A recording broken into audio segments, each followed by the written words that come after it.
Hey, shh. Calm down. The show is about to start. Reese on the radio. Turn it up. Turn it up low. Turn it up loud. It's like a dream come true. Turn on your radio.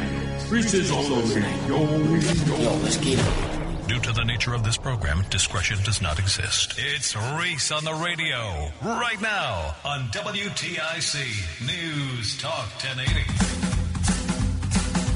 Yeah! Another Monday. And for some odd reason, it always sucks. I cannot believe the day I'm having. What's going on, scallywags, nutmeggers, conversationalists, and of course, you haters. God bless you all. It's Reese on the radio right here live on WTIC News Talk 1080. Apparently, you're all up in arms about a truth post, a truth social post. We'll get into it. It's how soon we forget, but that's why you come here. Because I know, I get it all the time. People go, you know what? That's why I listen, Reese. I forgot all about that. Y'all gonna learn today. That this is the thing that I've been trying to do for a long time on this program. And this is not about me. This is about the news cycle. It is not introspective or retrospective. It is about now. It's not about using the past as our guide for today. As I like to say on the show, let history be our guide. Many people ignore it. Instead, it's about whatever we're going to argue about today, not even thinking about the precedent, right? The legal precedent or the precedent at all that was laid down before us. People tend to forget the past because it's a 24-hour news cycle and it's about outrage. It's always about, can you believe this? Did you read that? Did you hear this? And then I go, folks, can we chill, please? And everyone says, we can't chill, Reese. We're going crazy. I just pulled my hair out. And then a day, maybe two, hell, a week goes by. All of a sudden, not so much mayhem. All of a sudden, it's, I don't know what I was losing my mind about. I should have listened. It's okay, though. This isn't it. I never really come back and do the, see, I told you so. I don't. But I do remind you, chill. It's going to be okay. But we have such a knee-jerk reaction to the news. I spend my life knowing so much about the news, and I love going back. Rama, my good friend, out of Boston. One of the greatest compliments he ever gave me. And when I say he's a friend, he's like a brother to me. And he's always been a supporter of Reese on the radio. Never forget the day. He gave me the greatest compliment ever. He says, man, I commend your recall. He says, you just have this knacking for knowing it right off the bat. You can go back in the past and you go, hey, remember when this happened? It's like, damn, he's right. And I love that. Greatest compliment he ever gave me. And I rely on that. And if you listen to this show regularly, or often, you might have heard me talk about this very subject as it pertains to Barack Hussein Obama. Many of you called me a hater of Barack Hussein Obama. Oh, hell, you were right. I was a big hater. Still kind of. Yeah, you knew it. It was all over me. It was all over me. But my hatred of him was not because of his accolades, not because he was this, that, or the third. None of that I cared about. I hated him for what he did to the country. And he was solely responsible for the divide that we see today. People swear it's Donald Trump. No. Check the record. I'll even go so far as to say it began with George W. Bush and really, got gasoline, kerosene, propane, nitrogen, all of it was poured on by Barack Obama. He separated us. It was his intention. You remember this line? Let's go back to this one. It's an old Obama quote. Did I get rid of it? Yeah, this is it. Remember? We're going to punish our enemies, and we're going to reward our friends who stand with us on issues that are important to us. Yeah, that's what he talked about when he discussed opposition to him, his party, or his acolytes. We're going to punish our enemies, and we're going to reward our friends who stand with us on issues that are important to us. He referred to people in opposition to him and his policies as enemies. That political rhetoric was not used before. Not in that way. Not since LBJ said we're going to pass that N-word bill. As a group of people have been treated so divisively. And there you have it. But forget about all that. Bigger fish to fry. Everyone is upset, as it appears, that Donald Trump would ever make an AI image of him as a deity. That he would depict himself as our Lord and Savior, Jesus Christ. How dare he? Heretic. How anti-Christian. Blasphemy, they screamed. Blasphemy? Are you folks talking about blasphemy? Do you have the unmitigated gall to scream blasphemy about Donald Trump? That's interesting. But let me state the obvious when it comes to this outrage about Donald Trump and his depiction of himself as a deity. What everyone is realizing, especially those who oppose Donald Trump, is that they hate how good he is. How absolutely easy it is for him to skunk them, to make them look foolish. They know he's the GOAT. So any silly misstep by him is treated like the seventh seal has been, like it's Armageddon. That this is an opportunity to say, he's not perfect. That's what it's treated as. That's what it is. It's Schadenfreude. But back to my point. You people had the gall to say that Donald Trump and what he did was blasphemy? Really? Let's go through a couple of these things. This about took, 4 or 5 minutes to come up with? Let me see. What do I have here? Do I have any? Yeah, there we go. Moved it over. Let me see if I can go through a couple of these. Let me see. Does anybody remember the taxpayer-funded desecration of Christ in 1987? It was called the P-word Christ era.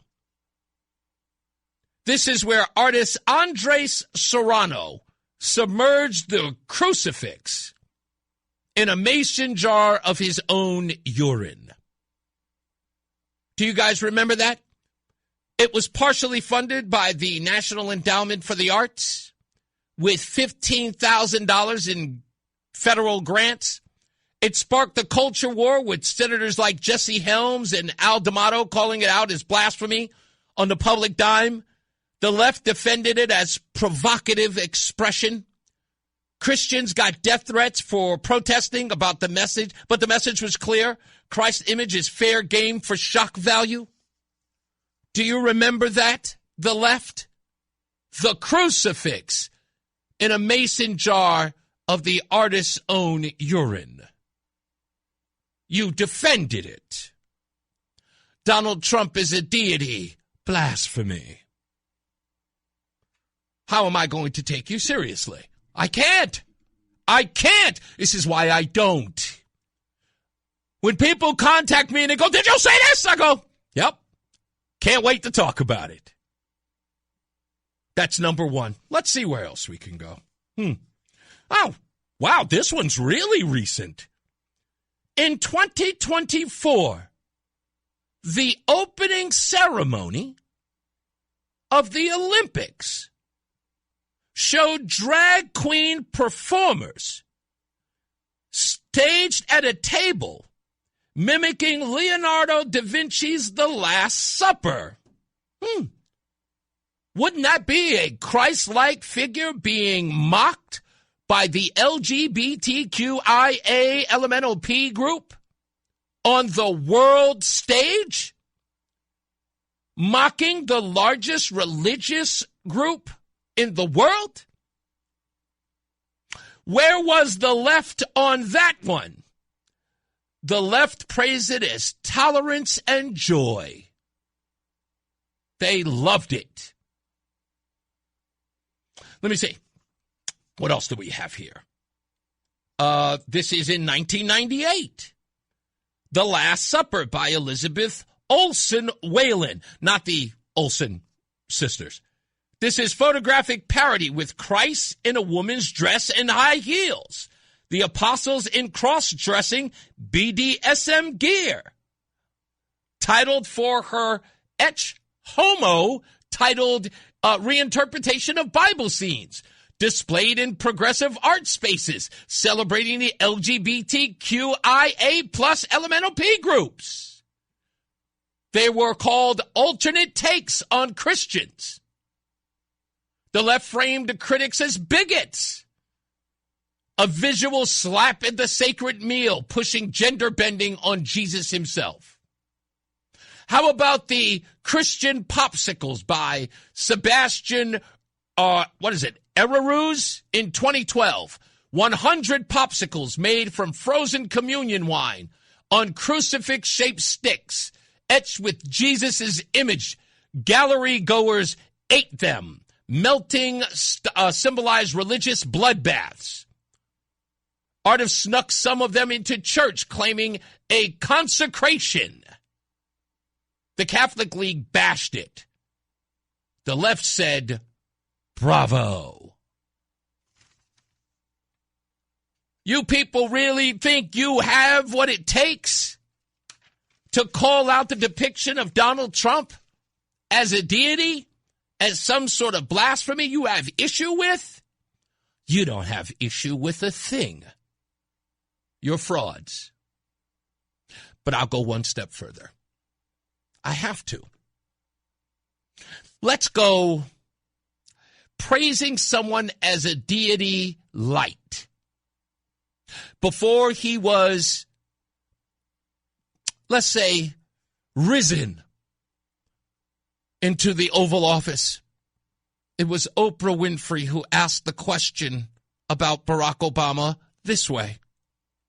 You might recall this. It's a question that the entire nation is asking.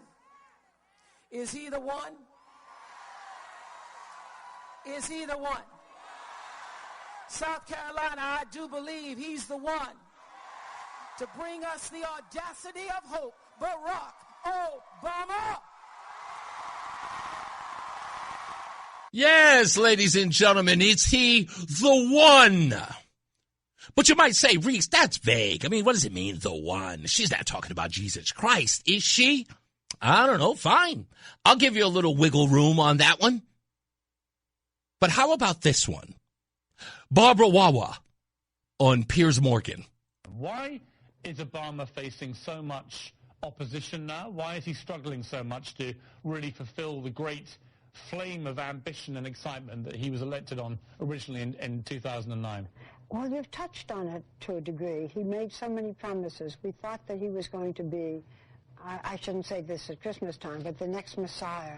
And the whole Obamacare, or whatever you want to call that, Affordable Health Act, it just hasn't worked for him. And a Messiah,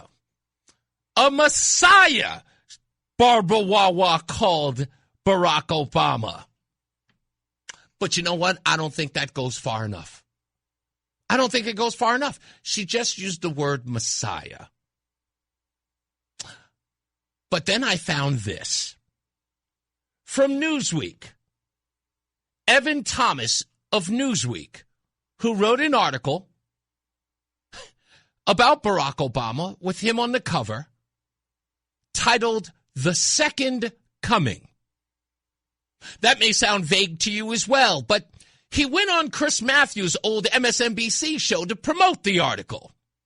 And what he said there in comparison to Ronald Wilson Reagan, well, sums it right up. Well, we were the good guys in 1984. It felt that way. It hasn't felt that way in recent years. So Obama's had really a different task. We were seen too often as the bad guys. And he has a very different job from Reagan. Was all about America. And you talked about it. Obama we are above that now. We're not just parochial. We're not just chauvinistic. We're not just provincial. We stand for something. I mean, in a way, Obama's standing above the country, above the world. He's sort of God. He's going to bring all different sides together. Nobody's trying to hear your nonsense. No one. Okay? As I tell you all, folks, I'm here to provide you the ammunition to this nonsense. It's a stupid story. It couldn't get dumber. If I were Donald Trump, I would have never deleted the post. I'd have put the next post, every depiction of Barack Obama as a deity that the left could find, even the little school kids. Barack Hussein Obama. I'd have posted it all day and said, eat that, left. Eat it. So again, we're not falling for the banana in the tailpipe. Okay? Lesson over. We'll take a break. We'll be back. More news, more views, and hey, more funny stuff when we return. It's Reese on the Radio. Fan of WTIC? Then do us a favor. Download the free Odyssey app and favorite WTIC. Stand with us on issues that are important to us. We're back. It's Reese on the Radio. And I'm loving the comments from the left, two particular people on the left, who make me laugh because they didn't make one argument about the fact that Barack Obama was called all of those things by Oprah Winfrey and Barbara Wawa. They made no mention. They didn't even care. What they care about is the person making the claim, which shows exactly how silly this debate is with the left. Because they should be upset about any depictions, be it Barack Obama or Donald Trump, as a deity, if they cared about such depictions. They should also have a care for those who mock Christianity if they believe that this is blasphemy, right? What is the core argument about the Truth Social post? It's blasphemy. That's it. So therefore, any depiction of blasphemy is an issue. But no, it's just Donald Trump. Of course they don't care about blasphemy as it relates to Barack Obama. Barack didn't do it. It was people on his behalf. Why can't you have the same energy? It was about a president. It was on magazines. It was on television. It was in these places. Not one of you said, yo, chill. Stop using the Lord's name in vain. Stop using his imagery in vain. You didn't care. You didn't care who it was. And guess what? These people are not the president of the United States. These people are reachable. You could have called MSNBC and said, yo, do you guys trying to call Barack Obama our Lord and Savior? Knock it off. You didn't say anything. You were cool with that. You were absolutely cool with it. And I told you, I know what it's about. This is Schadenfreude in the name of Trump. You have to care about the core issue. The issue is, did Donald Trump do something blasphemous? Yes. In your view. Okay. So I'm holding you to the standard you set. You set the table. Now eat from it. Now all of a sudden you're saying, well, I don't want the okra. I don't want the Brussels sprouts. Eat it! I'm not taking you seriously. It's not a weak argument. The argument is the argument you set out. Blasphemy. It's the soup of the day. And I know you don't care about it. We all know. You don't give two damns about it. You don't care about Christ. You don't care about Christians.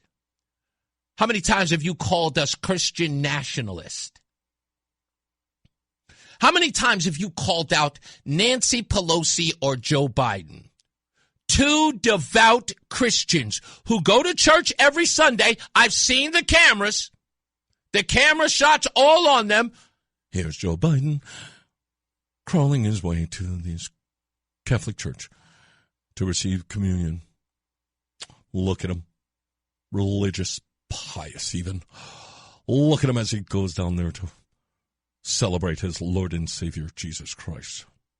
And then him coming out and going, we need to abort babies in the 9th month. Nancy Pelosi, how do you take communion and then advocate for the abortion of the unborn? I think I can manage both. Yeah.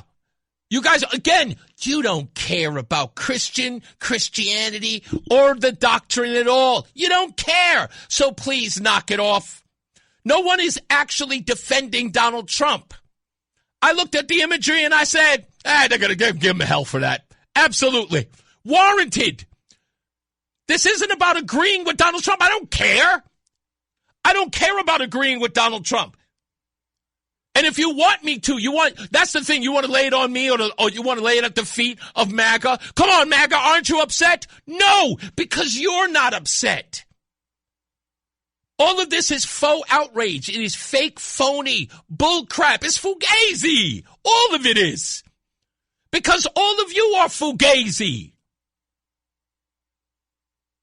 And again, I brought out every one of these men. I haven't seen you. Come on, listen, stop talking about Reese. Stop talking about Donald Trump. I want to see you in my chat room, Bob. I want to see you, Donald. I want to see you condemn the Democrats who burn and destroy Christianity every time they open their mouths. Those people who go to church and receive communion and go to high holidays and then get on their perch and get on their podiums and get on their soapbox and support women aborting their babies up until the 9th month. I want you to abhor them. I want you to deny support for them. You believe in Christianity so much? I'm damn sure that Christianity doesn't support pornography in children's libraries, but you guys got nothing to say for that. You keep voting for the same people who promote that. You want to talk about Christianity? Let's go deep. Let's go deep. Huh? You believe that we were all born in the image of God. But I don't hear near one of you talking about the politicians who are screaming and hollering about mutilating children for gender-affirming care. Huh? Where are you on that one? Even the little children. I don't see you calling out politicians for that. You guys seem to be more outraged about an AI photo than a 14-year-old girl having her breasts cut off, or a 16-year-old boy having his genitals mutilated. You don't care. You haven't called it out once, but you run your behinds to the ballot and support these heathens and then get outraged about an AI photo.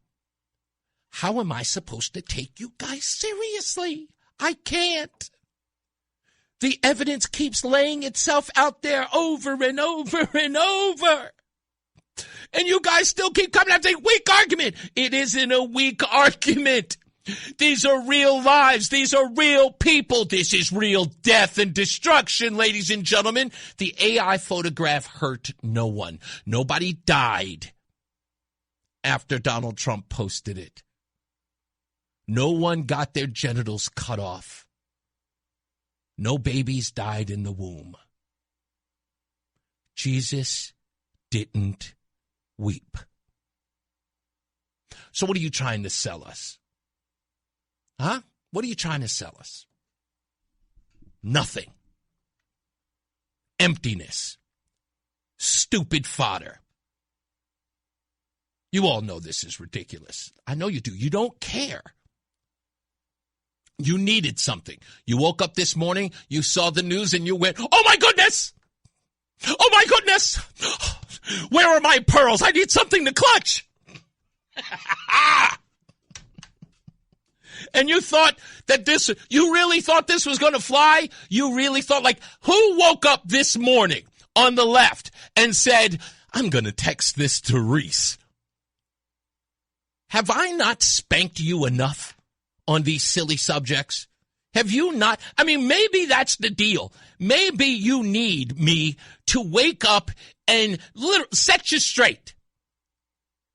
Maybe you get these news stories and you wake up and you go, I want to be outraged, but let me get Reese to set me straight. I get it. Sometimes you're just a glutton for the abuse. I am unfazed. I'm unfazed by all of this. And seriously, so are you. Look at them. Now they're changing the stories about Epstein now. Yeah, now it's Epstein. Yeah. You want to go there too, Bob? Let's go to Epstein. How many children have you screamed about who were sex trafficked over the southern border? How many of the Mexican and Guatemalan and Ecuadorian babies were you screaming about? You asking for congressional hearings about those babies? Or do you not care because they're brown and come from third world countries? Or maybe you believe that that's just their lot in life. You know, that's why God gave them life. That's why those brown babies were born. They have to be used and abused in that way. You care so much about the Epstein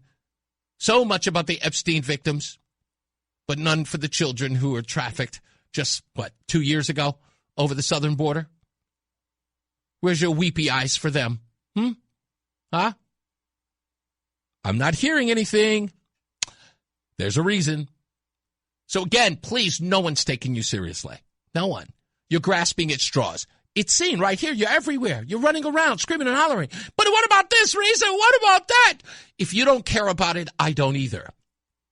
Care about it. You want me to care about it? Care about something.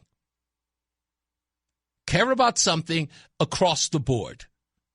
Not your little arbitrary things that you get outraged about. Because then when you get called out, I want to hear you say, yes, I'm outraged at that. Sure. Show me the proof that you're outraged. Show me the proof that you made people pay for their crimes or for their blasphemy. Show me. There's nothing there, and there never will be. You're never going to get me. The rest of these bozos who are out there, on the different shows and the podcast who always have to come up and go, well, I totally understand where you're coming from. I don't. I don't weep for you. I don't understand where you're coming from. I don't care.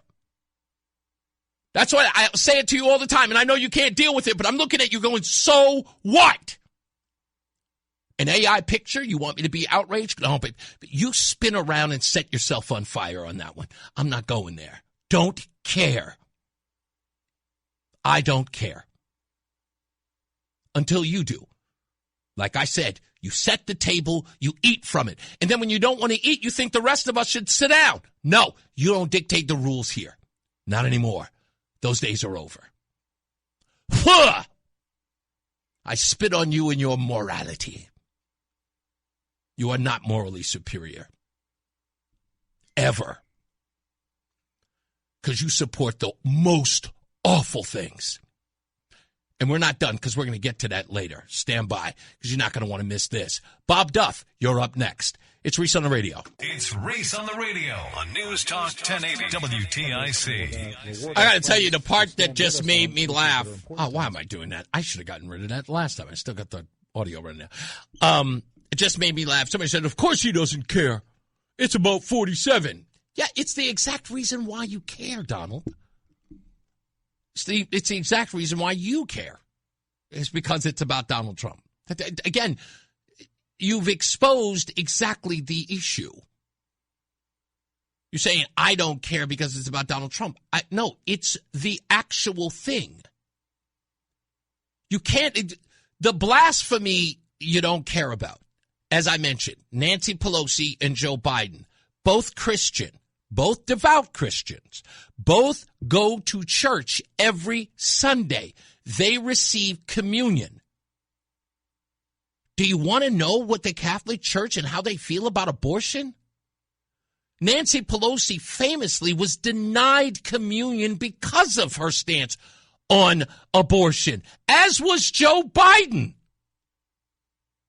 The Catholic community said that it was not right for them to receive communion because of their stance on aborting children.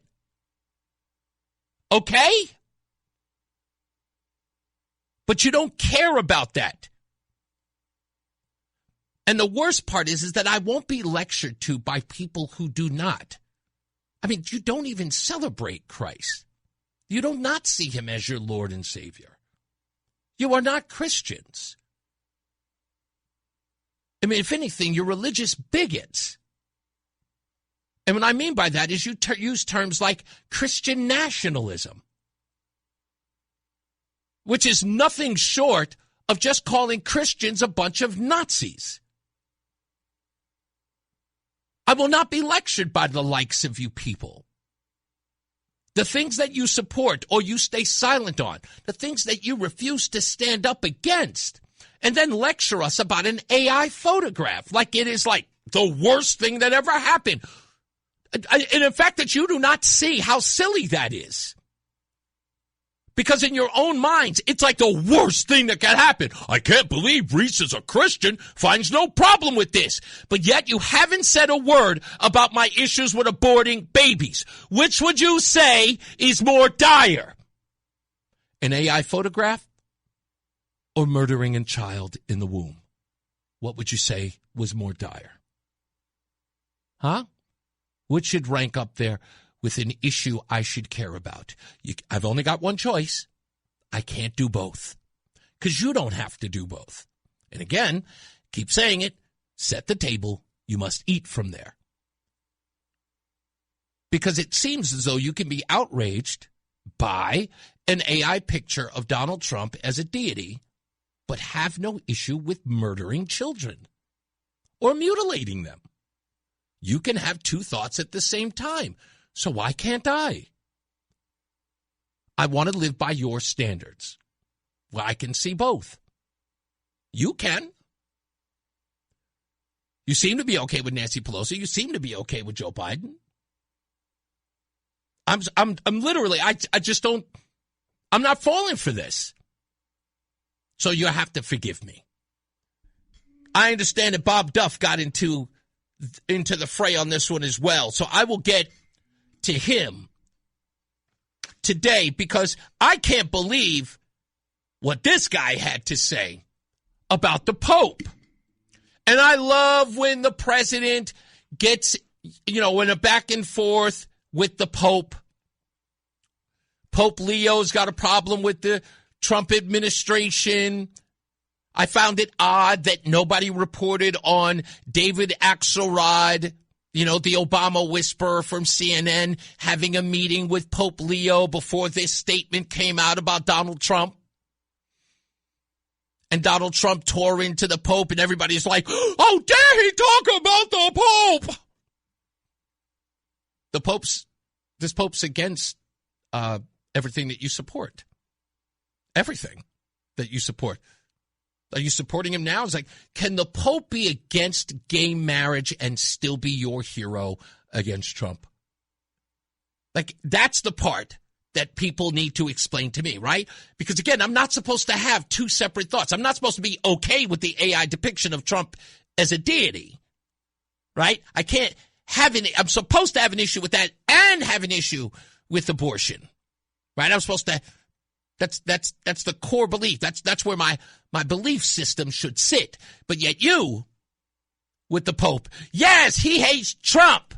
Well, the Pope has a problem with gender-affirming care and mutilating children. Isn't he a bad guy? Huh? He has a problem against the LGBTQ community and a problem with gay marriage. Isn't he evil? Huh? Isn't he a bigot? Or can you set that aside because he hates Trump like you? Huh? So, as the old saying goes, people in glass houses should not throw stones. And don't sit up here and try to tell me what I'm defending. You seem to be defending a lot here. That's what I hear. That's what I'm hearing out there. You guys seem to be twisting yourselves into pretzels, defending all of this because of your faux outrage, ridiculous outrage. You're fugazi. That's what you are. Frauds. All of you. Huh? And so eat it. Sit down. Finish your potatoes. You'll get no wins here. And I don't care. I really don't. I don't care how outraged you are. I don't. I stopped caring. I stopped caring when the story started. But I just wanted to, I felt so good about chastising you. I hope you enjoyed it. Bob Duff again when we return. John Silver, he's in the WTIC newsroom. Reese on the radio, making sense of the news. Yeah, even when it makes no sense at all. Now on WTIC, News Talk 1080. All right, local news coming at you. Reese on the radio. By the way, just as a programming note, we should have at least a decision on Linda McMahon as early as tomorrow, if not today. We're waiting for her team to get back to us, so we're crossing our fingers on that.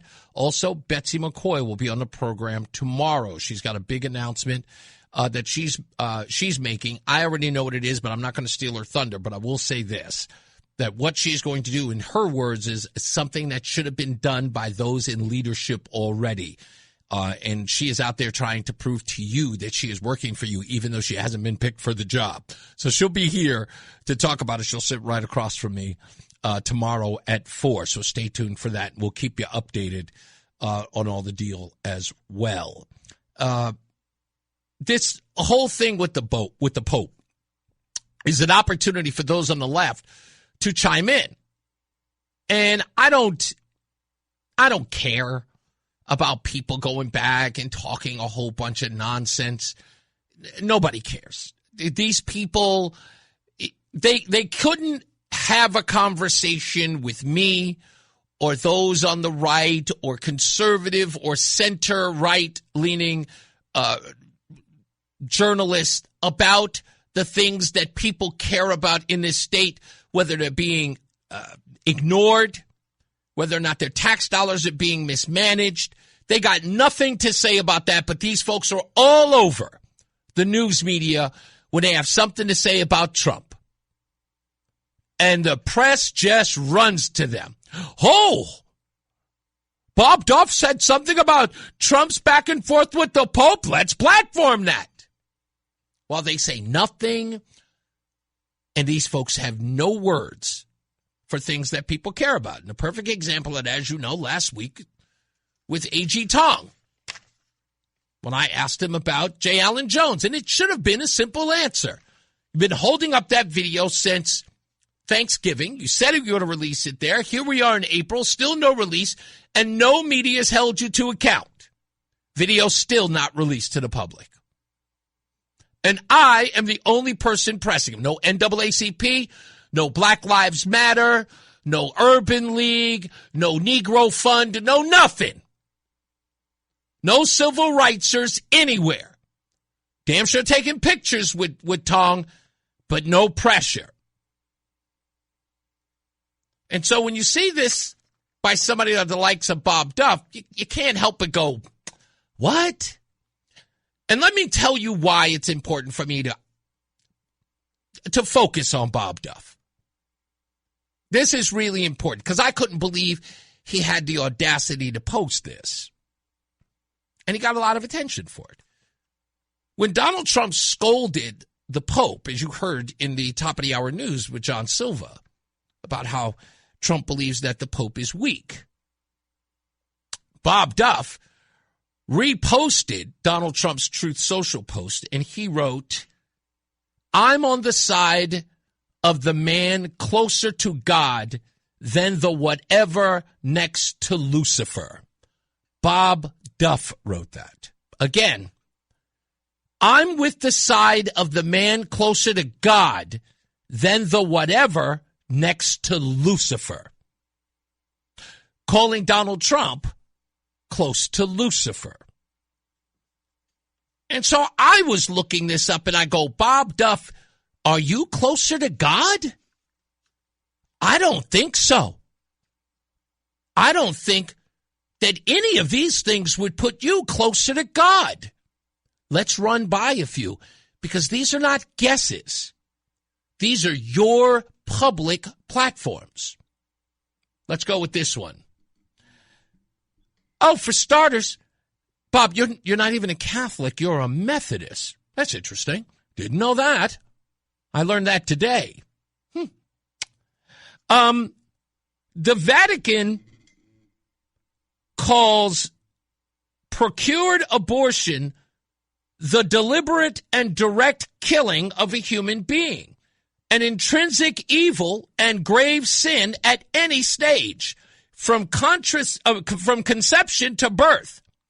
Pope Francis has repeatedly called it murder, said preborn children are the most defenseless and innocent among us. No exceptions for health loopholes that swallow the rule. Bob Duff's position? Duff has led the charge to codify unlimited abortion access in Connecticut, blocked any limits on hearings on late-term abortion bills. He called restrictions a war on women. He helped lock it into the state constitution with broad health exceptions that allow abortion right up to birth. Again, Bob Duff's quote, I'm on the side of the man closer to God. Here's some more by the Vatican. Dignitas infantata, or infanta. Yeah, I think I got that right. I don't do Latin very well. This was in 2024. This was approved by Pope Francis. Condemns gender theory and sex change procedures as grave threats to human dignity that erase the sexual difference God created male and female. It calls them contrary to natural law and especially dangerous for minors. Pope Francis called gender ideology one of the worst dangers of our time, an ugly ideology, and nullifies differences. Bob Duff? Again, I'm on the side of the man closer to God.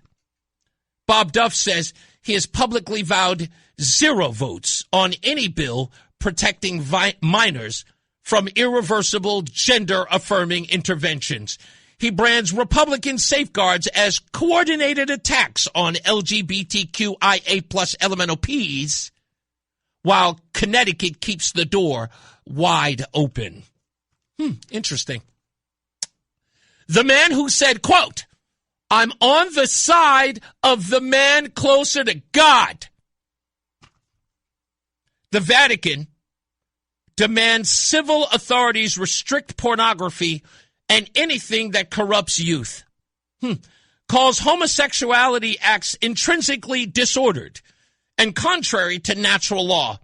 Pushing this content on kids directly undermines the church's teachings on chastity, the family, but built on man and woman marriage and protecting innocence.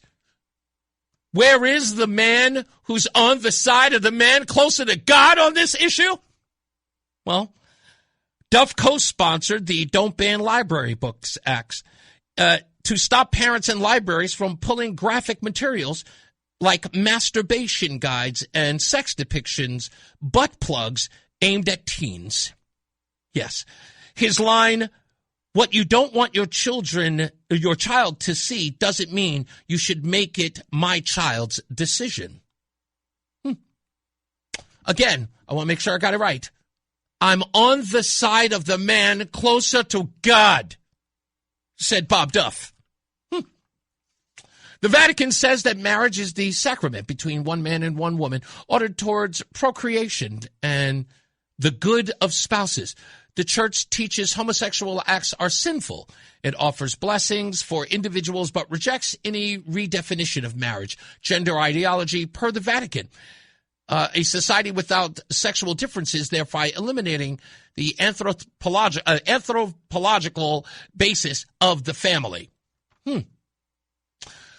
Senator Duff, as a longtime leader, has backed marriage equality since Connecticut legalized it, pushed constitutional protections, and champions of the full LGBTQIA plus elemental P agenda, including, sorry, let me fix something here. What was that including? Oh, yeah, including in schools and state policy. Again, I'm on the side of the man closer to God than whatever is next to Lucifer, Bob Duff said. There's more. There's more. Let me see. The Vatican says euthanasia and assisted suicides are crimes against life and grave sins, the same as murder, they say. They list them alongside abortion as direct attacks on human dignity, and that no compassion argument can justify it. Bob Duff has expressed support for assisted suicide legislation in Connecticut. Bills have come close, but haven't fully passed yet under his watch. As a majority leader, he hasn't killed them, ironically. He's helped keep them and the door open. Again, I want to make sure this clear. Quote, I am on the side of the man closer to God than whatever the next to Lucifer thing is. Yeah, whatever that was.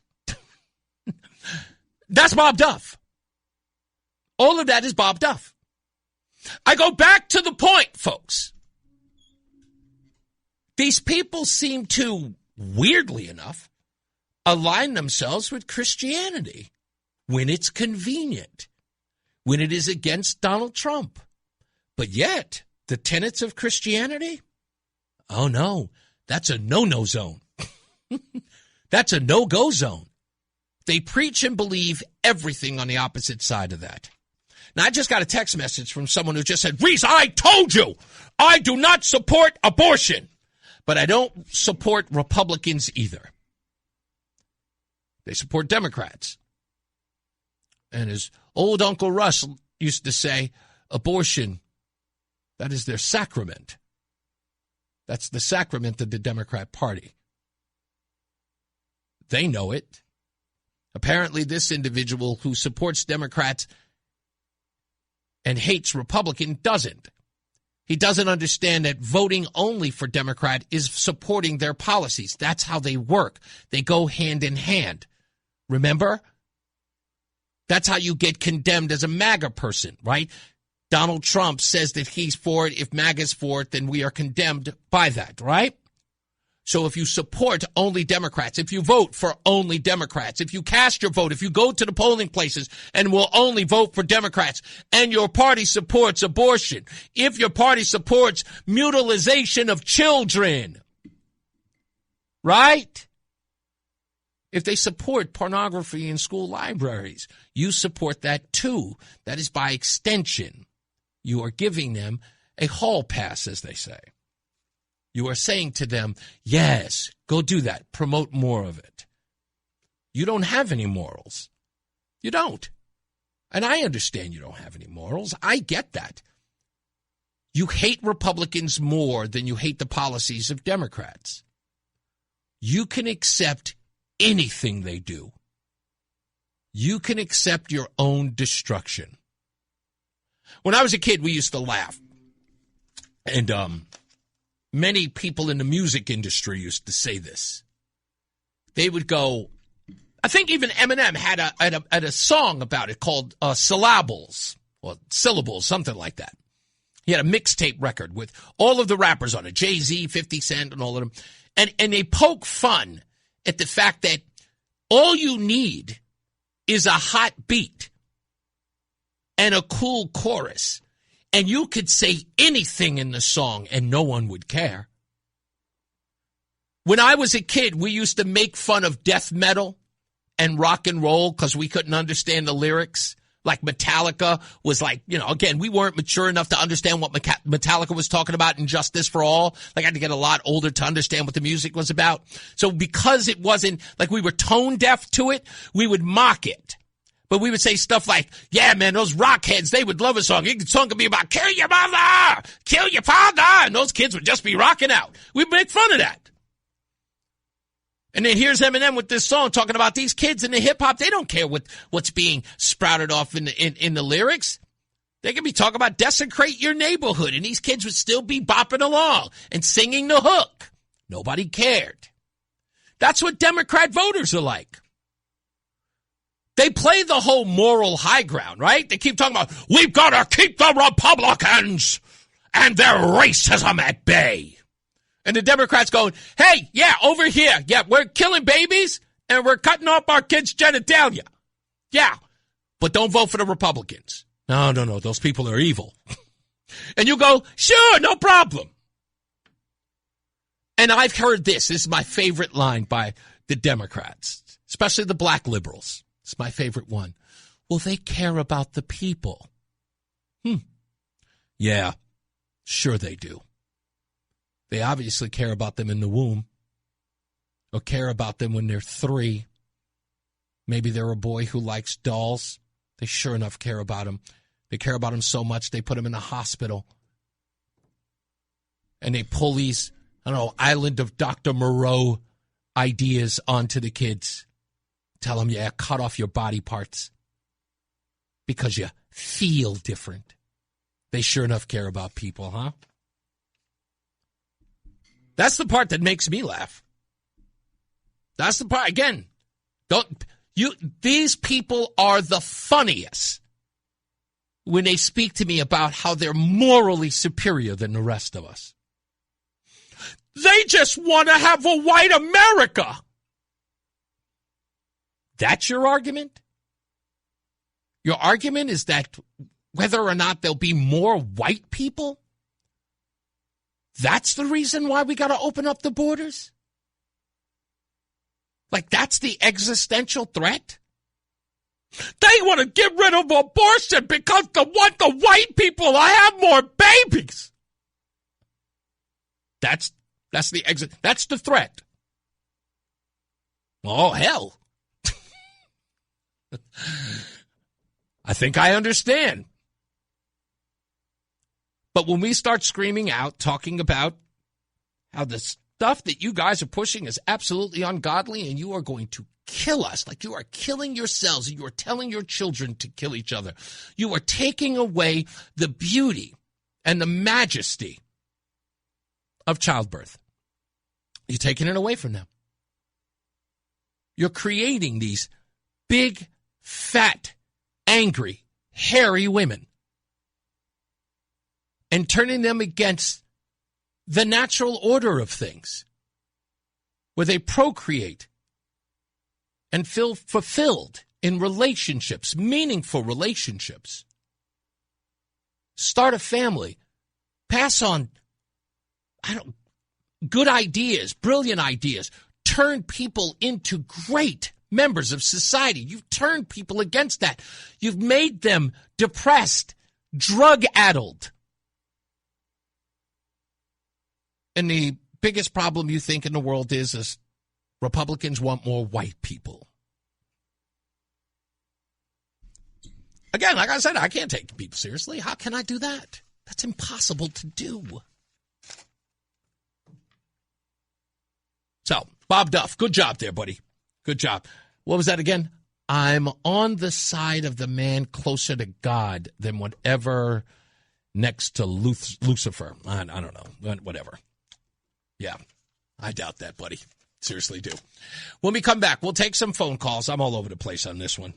And we'll read your comments. We'll get to your phone calls, so everybody stand by. In fact, I've got Mark in West Hartford coming up as well. I haven't talked to him on the show for a bit, but you guys stand by there. We'll be back after the bottom of the hour news, and we'll talk about, what was my name? Oh, Governor Ned Lamont. Apparently, he is not the governor of Connecticut. Trump is. We'll play that when we get back. I didn't realize that. So Connecticut is in what, 47th place out of 50 because of Donald Trump. And this guy, I mean, the worst part about it is like, if Trump is the president of Connecticut, he will be during the next election. Why would I bring back the guy who wants that job and apparently doesn't have any control? We'll talk about that when we return. Stand by. More news, more views. It's Reese on the radio. Listen to WTIC News Talk 1080 on the free Odyssey app. Download and like WTIC today for alerts on special programming. Oh, we lost one of the calls. I want to make sure that I mention this. Someone posted this just recently. October 2024, a video surfaced of Governor Gretchen Whitmer, a Catholic herself, turning the Holy Eucharist into a political stunt. She's holding a bag of Doritos, wearing a Harris campaign hat, and literally placing a Dorito on the tongue of activist Liz Plank, who is kneeling with her head back like she's receiving communion. The whole thing was filmed as a supposed promo for Biden's CHIPS Act, mocking Christianity. The left said nothing. Okay, good. Now let's go to my good friend Mark in West Hartford. How we doing, big guy? Hey, I'm doing good. So a couple of things. I want to stay topical. Yeah. Where's the outrage of these people who are, they're literally protecting somebody who protected pedophiles. Yep. You know, when you look up what Pope Leo did when he was assigned to the Archdiocese in Chicago, you'll see, oh my God, article upon article and account upon account. He shielded the ones that were actually accused and guilty. And he what was he doing? He was reshuffling, wasn't he? Oh yeah, he was doing the whole, and not only here in the States, but he protected some in Peru. I mean, anybody. But where was the outrage then? Nope. It's almost like he got a free pass. Because why? Because we made an American the Pope. Yes. So whatever you did in the past, your past doesn't follow you, I guess. As soon as that white smoke they put up? Yep. That's it. Does it cleanse all your sins? But that's the whole thing, right? So I almost feel like maybe the Axelrod thing was sort of a precursor, which was saying that the Pope was probably going to get something like this, as you point out, that was going to come up about him. He was going to get railed against about it. And so go do the one thing that distracts the public from admonishing the Pope, right? You attack Trump and make that your focus, and then everybody rallies behind the Pope. It's really unbelievable. You remember that famous movie Spotlight came out a few years back? Yes. Well, I believe that almost every state could have their own version of that movie. I know Connecticut could, and I know Hartford could. I told you about a Father McSheffrey. I want you people, if you've never heard of him, look up Father McSheffrey, McSheffrey from St. Augustine's Church and School in Hartford. You people will be, you'll want to vomit when you read the things he did to children. Damn. One of my friends committed suicide because he was molested by this man. And these people want to, they're outraged by what Trump did, an AI picture. Yeah, that's what I said. What about what these people did? It's one thing to say things, it's another thing to do things. Yes, they don't. That's it. But can I tie this in with, please, Bob Duff? You kind of mentioned like where are these elected officials in Connecticut? And you prompted me to put my video up from August 22nd when we went to the court. Yeah, for J. Allen Jones, and what I highlighted in my video was, forget the elected officials that you'll never get a soundbite from, but there was not one media outlet besides some small online. Oh, yeah, it was important. Exactly. I get it. But where was FSB and Fox 61, WTNH, NBC Connecticut? They didn't go there. Nope. I was in the courtroom with you. If they went there, maybe they would have. What's that? Yeah. What's funny is Rudy, when I put it up there, he goes, "Oh, how come you didn't mention your boy Reese?" And I go, "Yeah, because he was in the courtroom with me." He thought maybe like I was giving you a free pass. No, and that's the whole thing. Is that, and I get this all the time, Mark. Again, I don't even use it as a saving grace. The bottom line is, what did I promise when I got here? The stories that are important to the people on this show or in this community, I was going to be on the ground, and that was one of the first things. I wasn't even living here. We were visiting that week. Well, I got a question I put up online. This is going to tie back to Friday, and I think you ought to touch upon it a little bit more because we can't give A.G. Tong a pass on this. Yes. You know, I really went back and I thought about how many – he's a regular guest with Brian Shackman, Lee Elsey, Vinnie Penn, Gary Byron. And you'll see terms like my good friend, my best – I had another great day. Everything's fantastic. And I go, boy, you know, one thing that stood out, maybe it's just the way I'm built, they were all white hosts. And all of a sudden you come along. You're obviously black. I've seen you a few times. and he's doing this, like I said, manufactured racism. What was that? Performative racism. Like, no, you know what? I'm not gonna have anything to do with you because, you know what you said against the African Americans. I really don't think that was you totally took him as saying he was upset about what I said about the African American community. No, he was upset because of what I said about him as it relates to the African-American community and that he hates blacks. That's my view.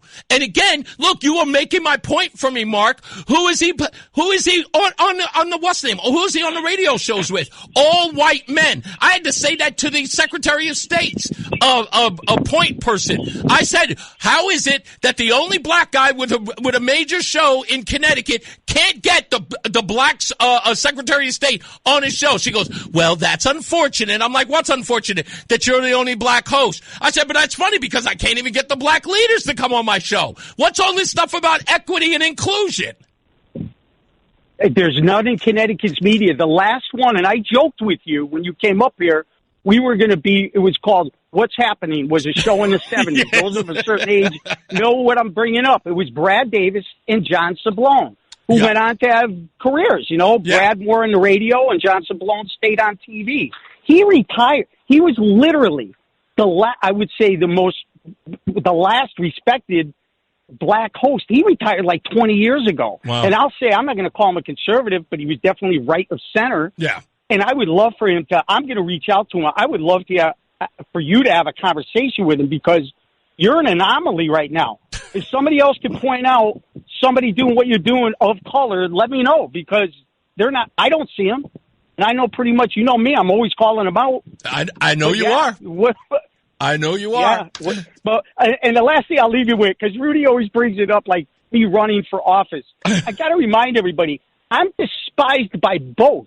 Not only does the Dems hate me, I had a Republican elected official, Mary Fay, not once but twice put a false harassment complaint against me. Yeah. I had to get attorneys to go into the West Hartford Police Department. Yeah. So who's going to vote for me, Rudy? I know there's a few of us unaffiliated votors. I know you hate that.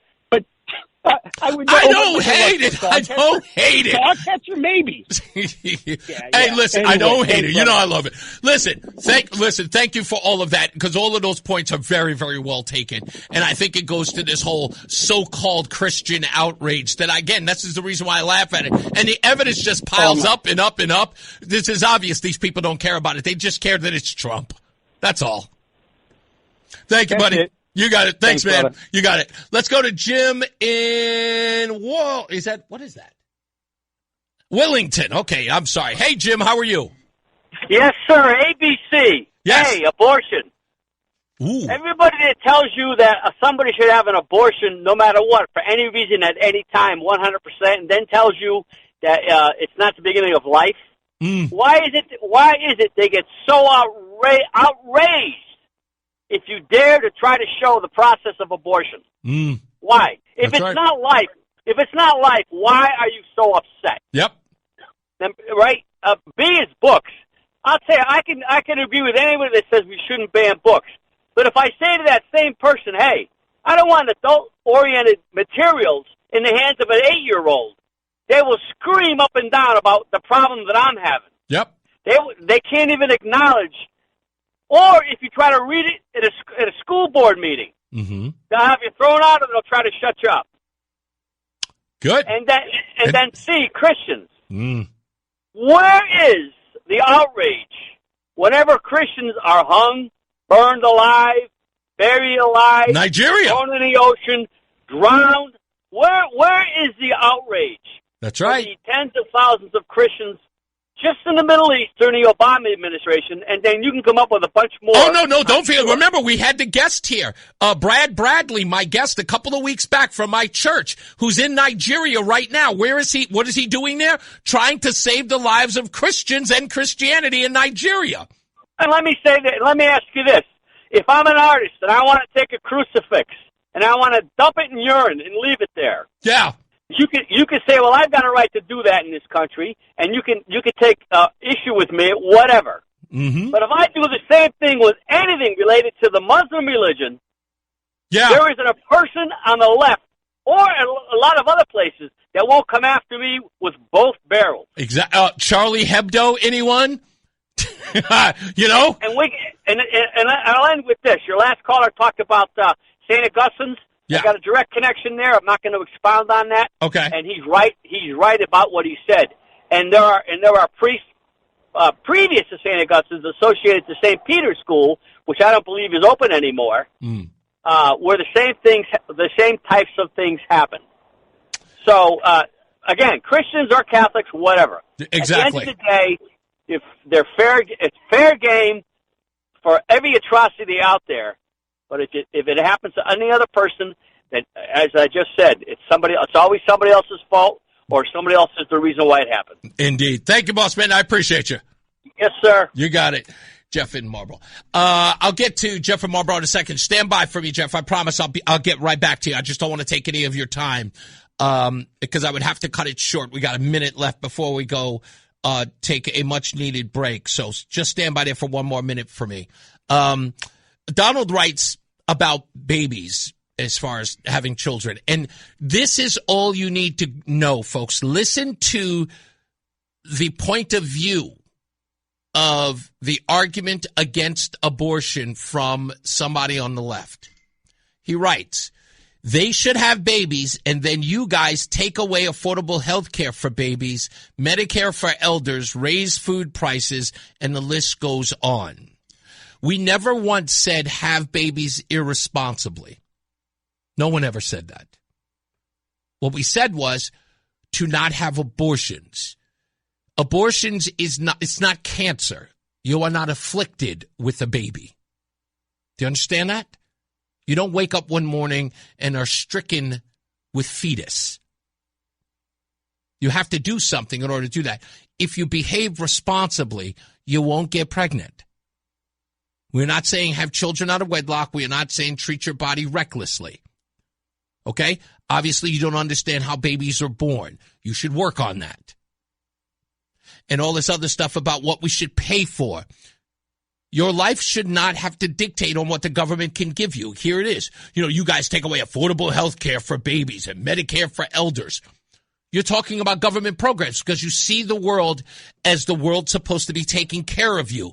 But then again, Donald's from a socialist country where the government subsidizes your life. That's not necessarily how we do things here, and nor should we. We'll take a break. We'll be back. Stand by. We'll get to Jeff in Marlboro when we return. It's Reese on the radio. It's Reese on the radio on News Talk 1080 WTIC. All right, we're back. It's Reese on the radio, and I want to make a correction. I said Brad Bradley when I should have said Brad Brandon. Interestingly enough, both of those names, Brandon and Bradley, they're my nephews. And that's the reason why. And they're brothers. So I said Brad Bradley, and I should have said Brad Brandon, who's off in Nigeria, who is working with, as many of you remember, as a guest on the show, talked about how he's dealing with overlords and people like Boko Haram, individuals like that who are killing Christians, and his efforts there. And we've been praying for him. In fact, Pastor Todd this Sunday spoke of him while he is there and asked that we pray for him. So I continue to. And when he gets back, we'll have him back on the show. He was really excited. He had a great time on the show the last time he was here. Let me get to Jeff, as promised, in Marlboro. How you doing, big guy? Hey, I'm doing all right. You call me big guy. That's good. It's kind of like a term of endearment. That's kind of, it's either big guy or boss man. That's kind of the way I speak. But anyway, what's up, man? Well, at least not little guy. That's good. So yeah, I was listening a little bit earlier about your you were talking about LBJ and what he said about the bill and everything. Yeah. and I happened to look up, and he didn't talk too much in familiar company. He was pretty open about it and saying that N-word bill and this and that and the other. Oh, yeah. Thing. Oh, yeah. You know, he referred to uppity Negroes and giving them limited power, just enough to shut them up. Yeah. And it was surprising to me because I was born in 1978, so I'm not, big LBJ guy. But, when he was talking about that, and then he was talking about, I heard one other quote. He said, I will get these N-words to vote Democrat for the next 200 years. Correct. Yeah. I was like, I couldn't believe that. It was commonplace. Look, FDR felt the same way about, the New Deal. There were these carve-outs that he made for African Americans, but they were still under the same sort of racial sort of guidelines. It was like, give them a little bit. And that was the commonplace. It will always be commonplace in African American, black, Negro politics.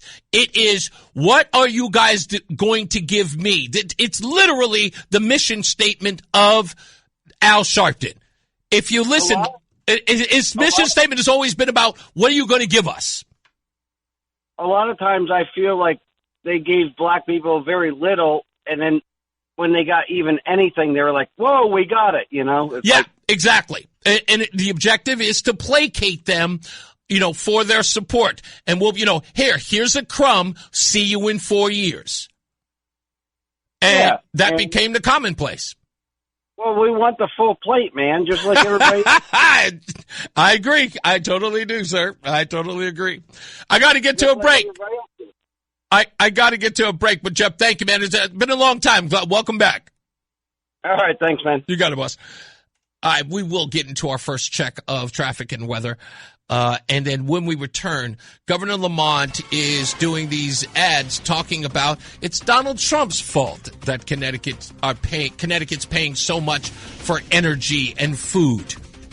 We'll fact check it when we return. Mark Christopher, he's here. He's in the BPS Lawyers Traffic Center. How we doing, buddy? Yeah, Reese is on the radio. Just at the halfway point right here. We'll get into another check of weather and traffic in a moment. But when we return, Lamont doesn't think he's in charge of Connecticut. We'll show you. And even as governor, he's still making the old mistakes new again. You won't believe who he hired. I got to tell you when we return. We got audio and the whole 9 yards. And also when we return, I want to give columnist Chris Powell some love. When we return, we have him here on the show now and again, but I want to show him some love a little bit. He did something nice for Reese on Radio. He didn't have to, and I want to show him some respect. And I want to thank Greg Dillon for bringing it to my attention this morning. So stand by for that when we return right here. Now let's get another check of weather and traffic. Mark Christopher is here. He is getting you home. For those of you who are leaving early, he's in the BPS Lawyers Traffic Center. Hey, Mark. It's Reese on the radio on News Talk 1080 WTIC. All right, we're back. I want to, again, thank Chris Powell, the columnist from The Day in his own column at CT Report. He wrote an article on, what day is this? I have no idea. April 13th? Yeah, wow, I think this is new. Yeah, well, at least it says it is. Anyway, the headline is, are people no longer obliged to support their own children? And the subtitle says, anyone following the news in Connecticut might wonder if people are still expected to support their own children or if a great wave of impoverishment and exemption from responsibility is sweeping the state.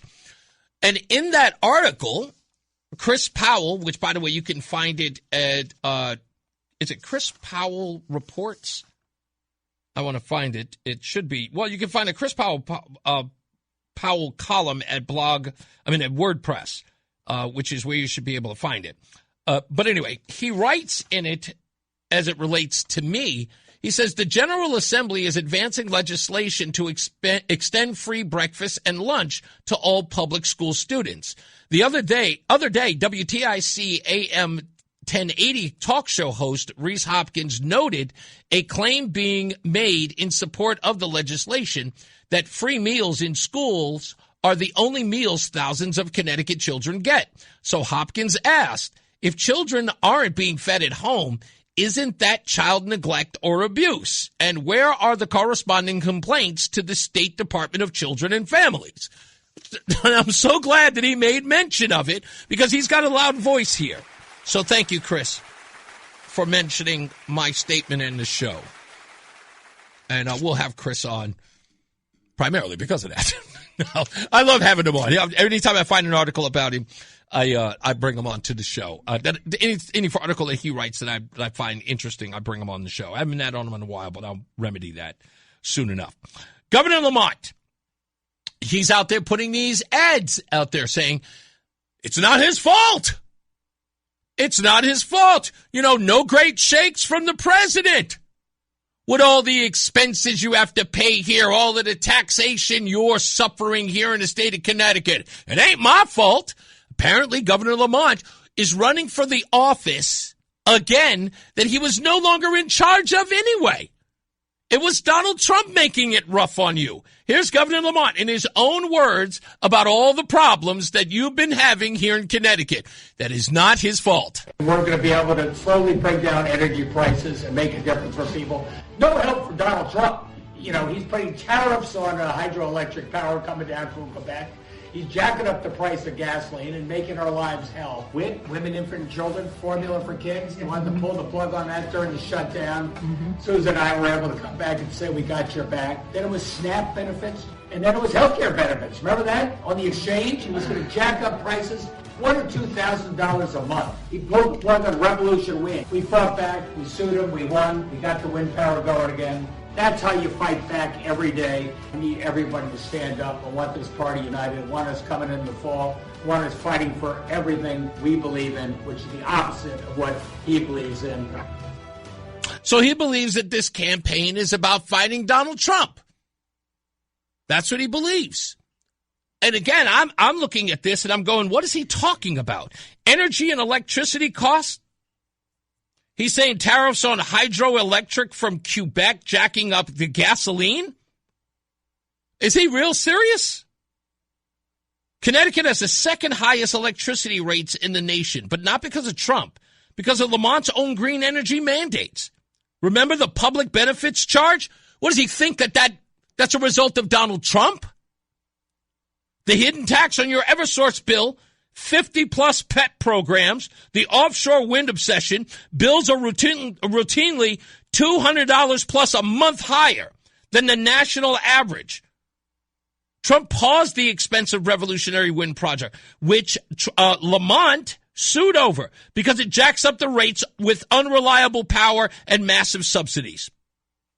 About the groceries and the WIC program, SNAP and health care, he said it makes your lives a living hell. According to the fact check, this is classic Democrat scare tactic. Trump's team is reforming the federal programs to cut waste, prioritizing American citizens over open border spending. What does Lamont admit? He spent $1.3 billion of your tax dollars on Medicaid and housing services for whom? Illegal immigrants. That's who he fought for. Taxes and affordability. Connecticut ranks as the highest overall tax burden, third highest property taxes, and among the worst in housing costs. Decades of Democrat supermajority. Lamont has driven business and families out. Net migration at the bottom 10 for U-Haul state moves. He says that this is Donald Trump's fault. Like he's not at the helm. He is not the president of the state. No help from Donald Trump. You're right, sir. That's right. All of these horrible stats that we have in the state of Connecticut was no help of Donald Trump. You are damn well right. Because if I remember correctly, you've been here since 2019. Donald Trump left office in 2021. What have you been doing? What have you been doing?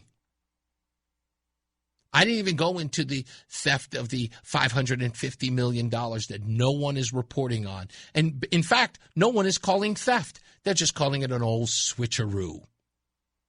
Do you know, folks, let me tell you something. I'm covering that story Even though some people have reported on it, I'm covering that story. You want to hear something crazy? I looked this up. And I really, really looked this up because I was saying to myself, there's no way that they just diverted hundreds of millions of dollars without anyone knowing. No, they didn't. They didn't do it without anyone knowing. The legislature actually did it in public, and everyone in the news media knew about it and did not cover it. Yeah. They did it actually. They told everyone that, hey, I know we sold it as money we were going to send back to tourism to the states that gave us the 1% tax, but we're going to, in your face, vote on diverting it into the general fund after it was passed. In your face. And not one person in the news media reported on it. They didn't even hide it. They covered the story when the tax was raised, when they proposed it. It was everywhere. WTNH covered it. WFSB covered it. Everybody covered it. It's Lamont's first budget. Everybody wanted to cover it. And then when they got the 1% and there was a little bit of controversy, the legislature said, yeah, all that stuff about tourism, they get nothing. And then all of a sudden, there was a report just recently. Susan Raff at WFSB. Hey, the money got inadvertently switched to the general fund. But it wasn't surprise news. They knew it in 2019, I found out. It just took them 7 years to report on it. Ain't that something? Ain't that something? And then Governor Lamont did something else. This one's funny, too. He brought back Miguel Cardona. That's right. The former education secretary under Joe Biden. Lamont signed an executive order on April 3rd creating an unpaid volunteer commission to connect students to high-demand jobs. Cardona's job, deliver a 5-year strategic plan on career pathways, industry credentials, work-based learning, and policy funding fixes. Sounds nice on paper until you look at Cardona's history. Of course, we must. Most of the people who have been writing about this, in fact, an op-ed that just came back, said that they were hoping that Cardona would catch Potomac fever and just keep his behind in D.C. But no, he came back to Connecticut. His role is to come back and do this, but he's got problems. What are his problems? Let me throw out a few for you. And these are well known by the Lamont administration. Cardona's department completely screwed up the new Simpler Free Application and Federal Student Aid, also known as FAFSA. The delays and contractor failures turned the entire college admission cycle into chaos. Millions of students and families were left in limbo, exactly when they needed help the most. Even liberal outlets called this a catastrophe on Cardona's watch. One of the biggest failures, they say, in the education department's history. The student test scores under Cardona. During his tenure, the NAEP scores, the national report card, plummeted post-COVID. Critics point to his policies and union-friendly approach as part of the reason schools stayed closed too long and learning never recovered. Connecticut kids under his earlier watch as commissioner saw the same persistent achievement gaps despite sky-high spending. Ned Lamont brought him back. Student loan forgiveness fiascos. I'm sure you all remember that. Repeated attempts to cancel billions in debt got struck down by the Supreme Courts. Cardona kept pushing Biden's agenda instead of practical fixes, leaving borrowers in uncertainty and taxpayers on the hook. He never cared. We know about his COVID response. Remember how much he was twisting in the wind on that one? He bumbled handling of the pandemic and school policies. He pushed the same reopening money and prioritized union demands over getting kids back in the classroom fast. Learning loss was massive and never fully addressed. Parental rights and culture war priorities. He took the wrong side on that one. Remember that? Parental right battles and aggressively backed transgender policies in schools. Title IX changes. He championed that. He ignored moms and dads while pushing ideology that many families were rejecting. He never stood up for families. Remember, they were called pretty much terrorists. Union favoritism over students. He gave preferential treatment to teachers, unions, and public school lobbyists. The result? Policies that protected adults and not kids. No real push for vocational job skills in Connecticut schools during the time as commissioner either. Campus anti-Semitism failures. I don't even need to go into that. You know exactly what he did there. We have a culture of that he did nothing about. And here's a guy, Ned Lamont, running for re-election, who believes that none of his policies are even his fault. They're Donald Trump's. And there, where he's supposed to have leadership, he brings back the failure that is Miguel Cardona. That's the guy with 49% approval. The funniest part about this is the reason why Josh Elliott isn't beating the guy. I can only imagine why that is. But Josh Elliott's getting a lot of support from some people, some interesting people who are showing zero confidence in their leader, Ned Lamont. Oh, yeah. Some people have spent their fundraising limit. Even, what's her name? What's the young lady's name that, Gillette? The woman that Lamont fought for, the head of Pura? Yeah. Isn't she endorsing his opponent? That's odd. Strange, in fact. But what do I know? I know nothing. You know, I'm just up here talking crap. I'm just shooting from the hip. Remember 63% approval? Remember you all laughed and said, that's bupkis. That's insanity. Now it's at 49. I wonder what the real poll is. This guy, Cardona, he's bringing that guy back. And no one's talking about that in the mainstream media. That guy was the most public figure during the most serious time, during the pandemic. And not one person blinked when Ned Lamont reached on back to the old goodie bag and said, Cardona, come on back.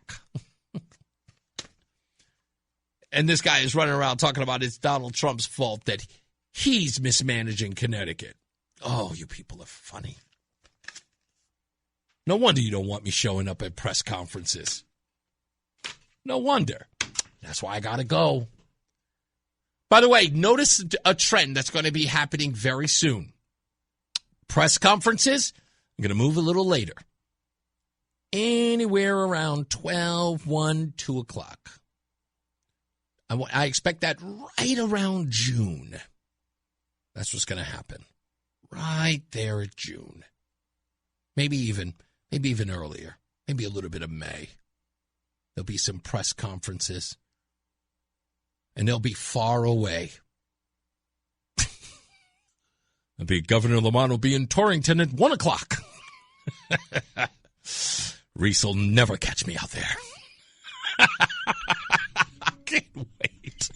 I can't wait. I can't wait. Doesn't William Tong have to do it? He's got to go out there and fundraise, right? He's got to do press conferences. He loves the camera. I wonder when he's going to hold another press conference. Whoever's at City Hall and you guys know, get that in my inbox now. Okay? I need to know where everyone is.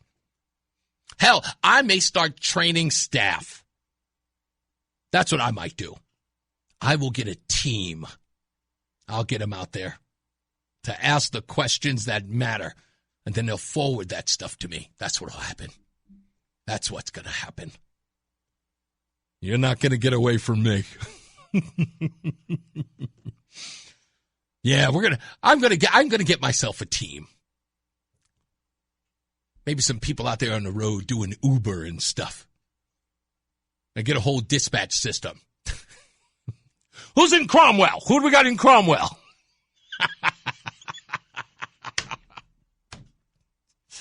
Oh, it'll be bedlam. I got to do it. I have no choice. Listen, there you go, Ned. Time to take the show on the road. Speaking of roads, let's get to Mark Christopher. He's in the BPS Lawyers Traffic Center. Can you imagine that with me with a backpack on, broadcasting live? Hey, we used to do it at the Travelers Championship. We used to do a local coverage of it. And the guy would be like with a backpack? Yeah, we had guys in the backpack on the course. Yeah! I think there was maybe hooked up to a Marty unit, and then that would be sent back to the station. You could definitely, I mean, they did that 30, 40 years ago. I'm sure you could do it now. Hell yeah, we could do it now. Although it isn't quite the same budget that we had. Yeah, that's true. That would Good be point. The obstacle Good point. there. But it could be done. It could be. It could be done. I don't see why not. Stay locked in. Reese on the radio is on WTIC News Talk 1080. All right, we're back, and we got some time here. Why not? Let's do the thing.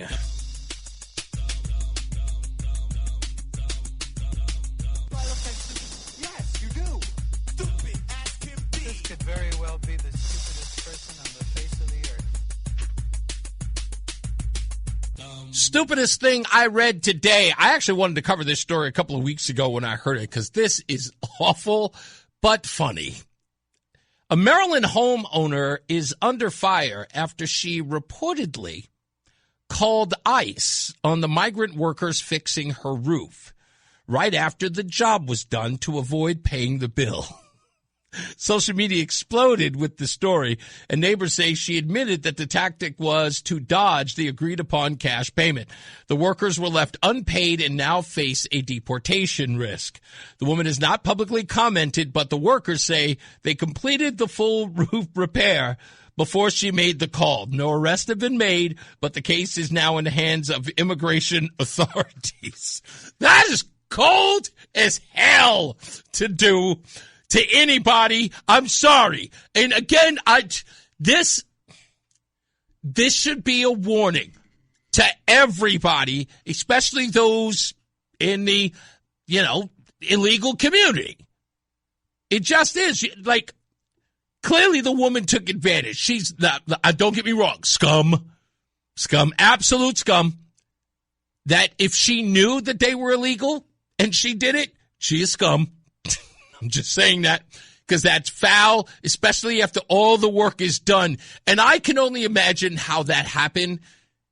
Like, all the work is done. Somebody comes down and says, hey, hello, we're all finished. That'll be, $4,800. And the woman looks him right in the face and goes, immigration! That's just foul. Funny, but foul. I cannot condone it. Even though I am a wonk, I am hardcore on illegal immigration in the country. There could be some people who are going to say, no, Reese, I don't care. But I don't believe I don't think that's a good thing to do. You can't steal labor. That's my whole point. Because there are a lot of people who are doing that legitimately, especially the people who hire them as employees, right? What are they paying them? Pennies on the dollar. That's theft. That is.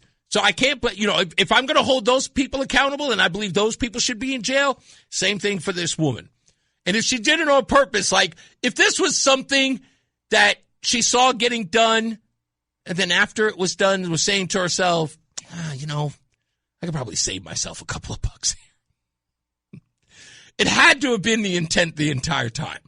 It had to have been. There's just no way it wasn't. Roland, what do you think? You think that was her plan the whole time? Roland said, of course. No grace. She's a scumbag.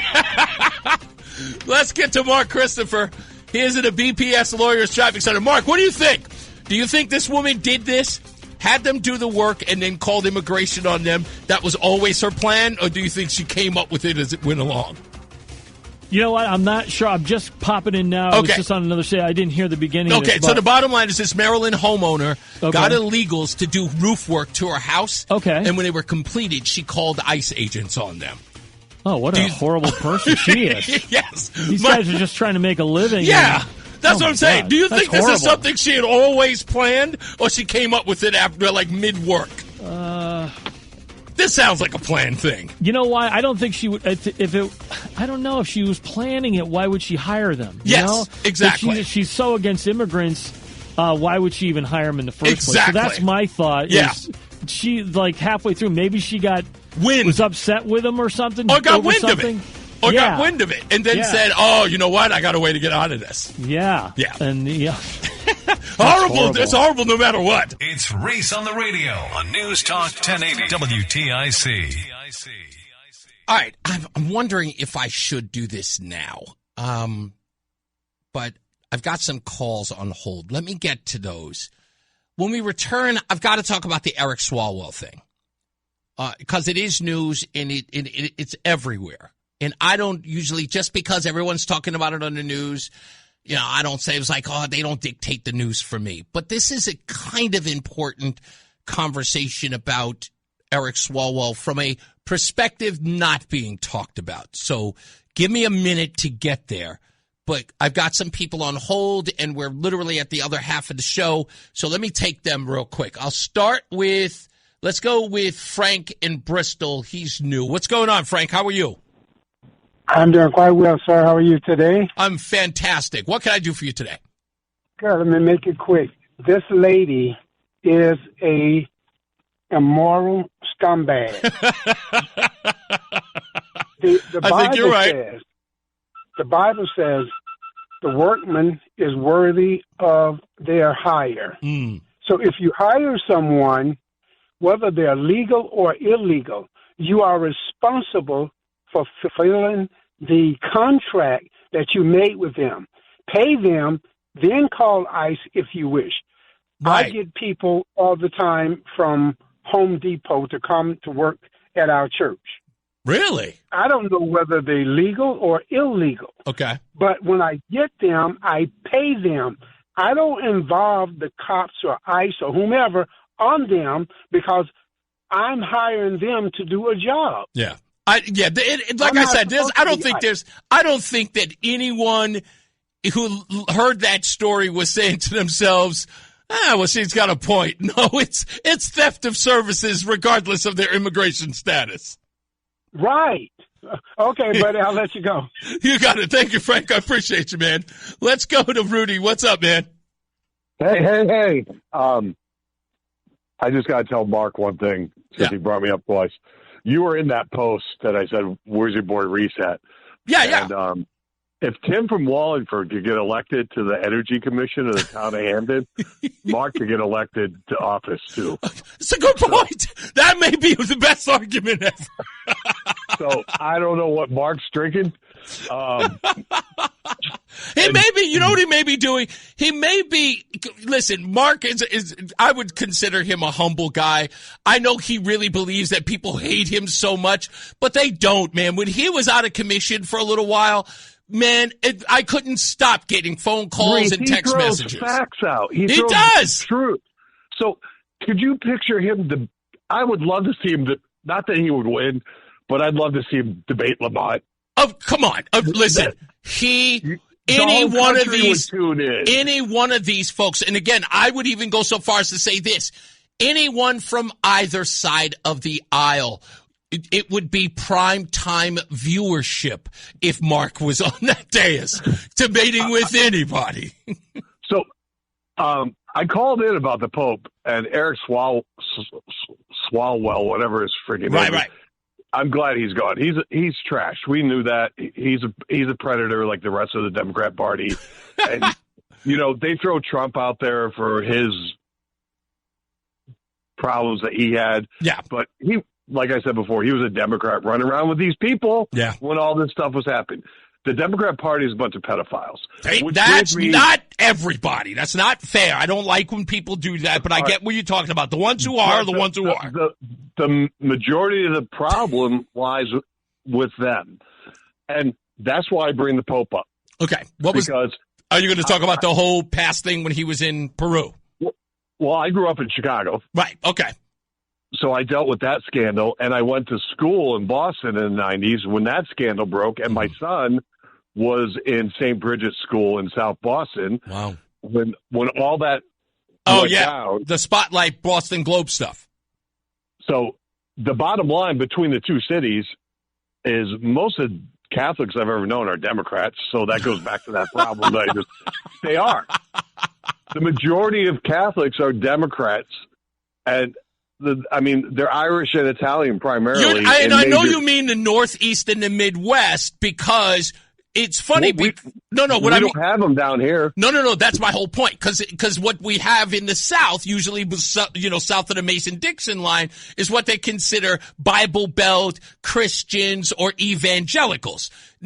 Baptist, Presbyterian. Yeah, exactly. I grew up Catholic. Mm-hmm. When I got confirmed at 15 years old, I told my mother I'm not going back to church. She said, "Go, you're grounded. You're going to church." I said, "No, I'm not."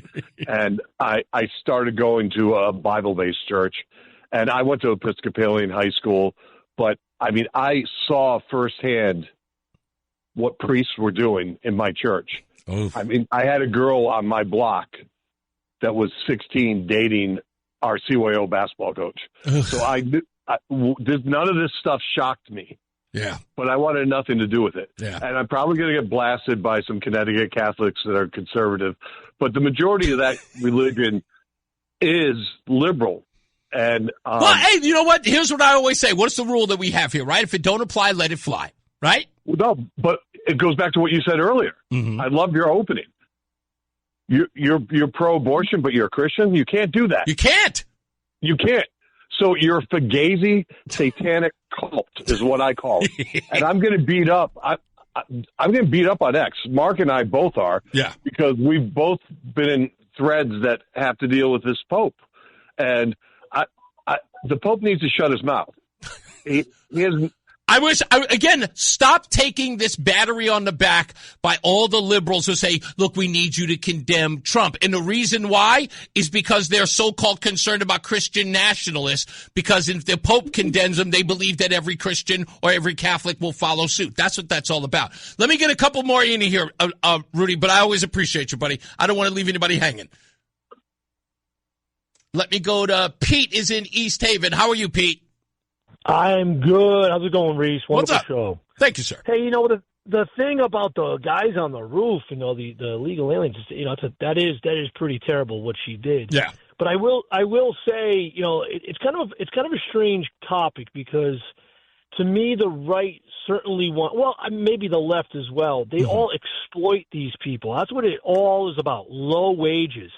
I believe that conservative business owners, They benefit from these low-wage workers because we found that through the Heritage Foundation. We found that through the Chamber of Commerce, the Federal Chamber of Commerce, that everyone supports low wages because, again, they know that Americans want higher wages. So there was almost this idea is like, let's get as many into the country as possible so that they can help out these organizations reduce their overhead. But that's what's so sad about it is you look at the roofing industry, you look at a lot of construction these days, certainly landscape. Sure. They're all those opportunities for kids that are coming out of high school, for kids that are in their 20s, it's a young man's game. Sure. That's gone. Yeah. Because how can you pay somebody $25 an hour when you got five guys that you can pay $25 an hour for five of them? They're making $6 an hour, some of these guys, $10 an hour. Mm-hmm. And so, just like the guy that was at the break, he said, they're up there, they're banging, they're working hard.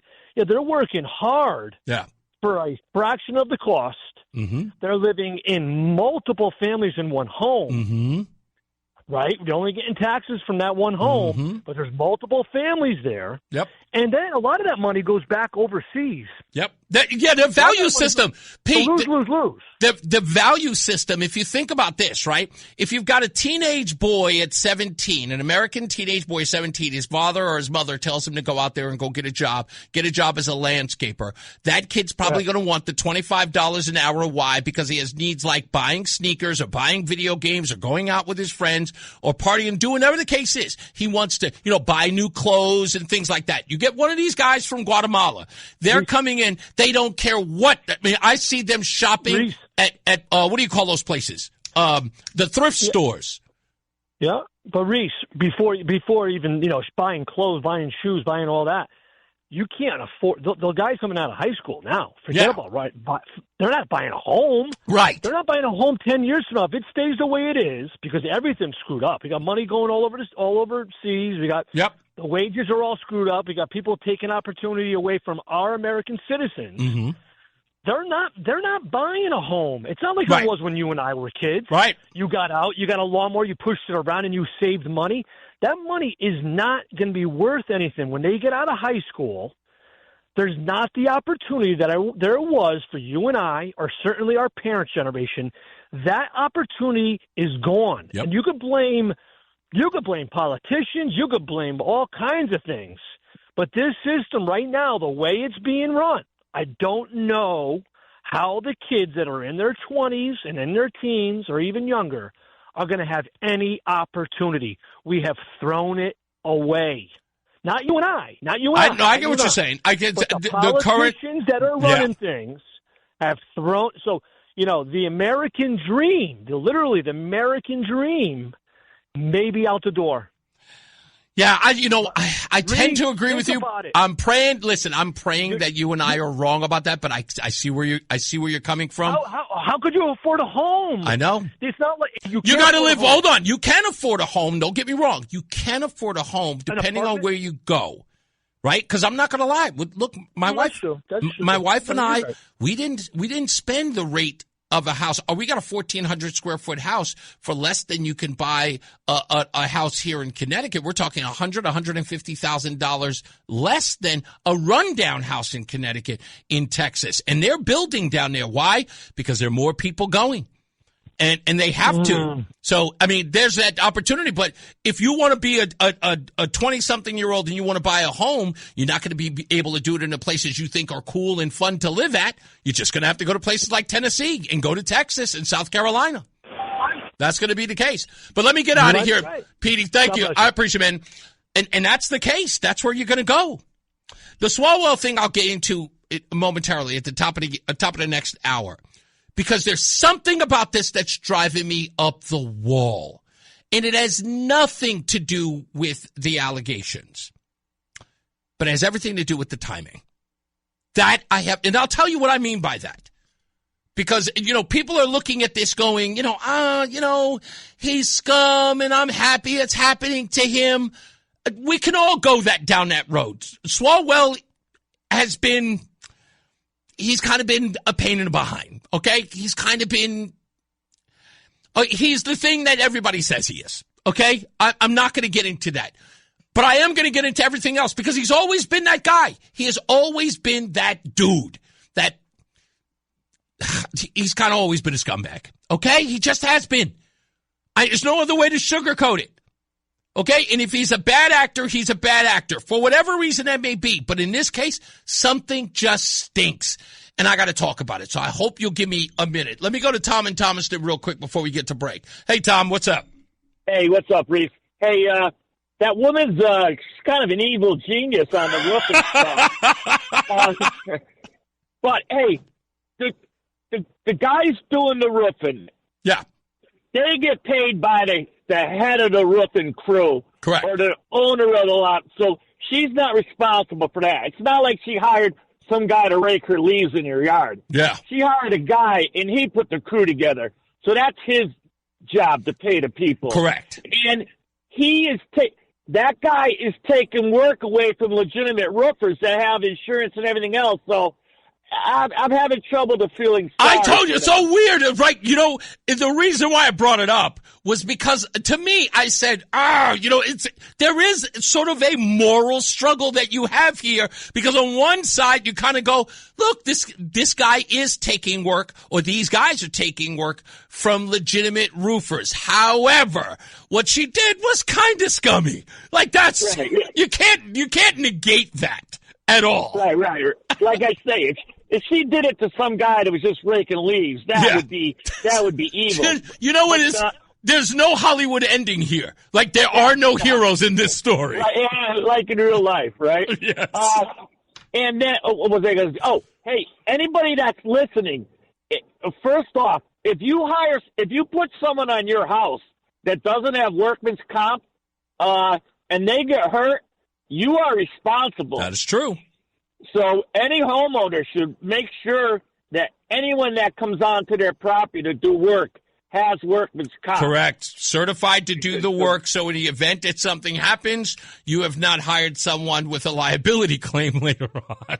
Right, because anyone that doesn't have insurance, the homeowner is responsible to cover for that. Yeah, without a doubt. And then one quick thing. I don't like people throwing around this pedophile word every time. I say it all. That's what I said. It's become this useful word to smear people, and I'm like, don't do that, because again, it belittles. It's almost like calling everybody a fascist, Hitler, or racist. Right. Yeah, because someone that is truly a pedophile is the worst of the worst. Yeah. So, yeah, I wish people would be a little more careful with that. I hear you.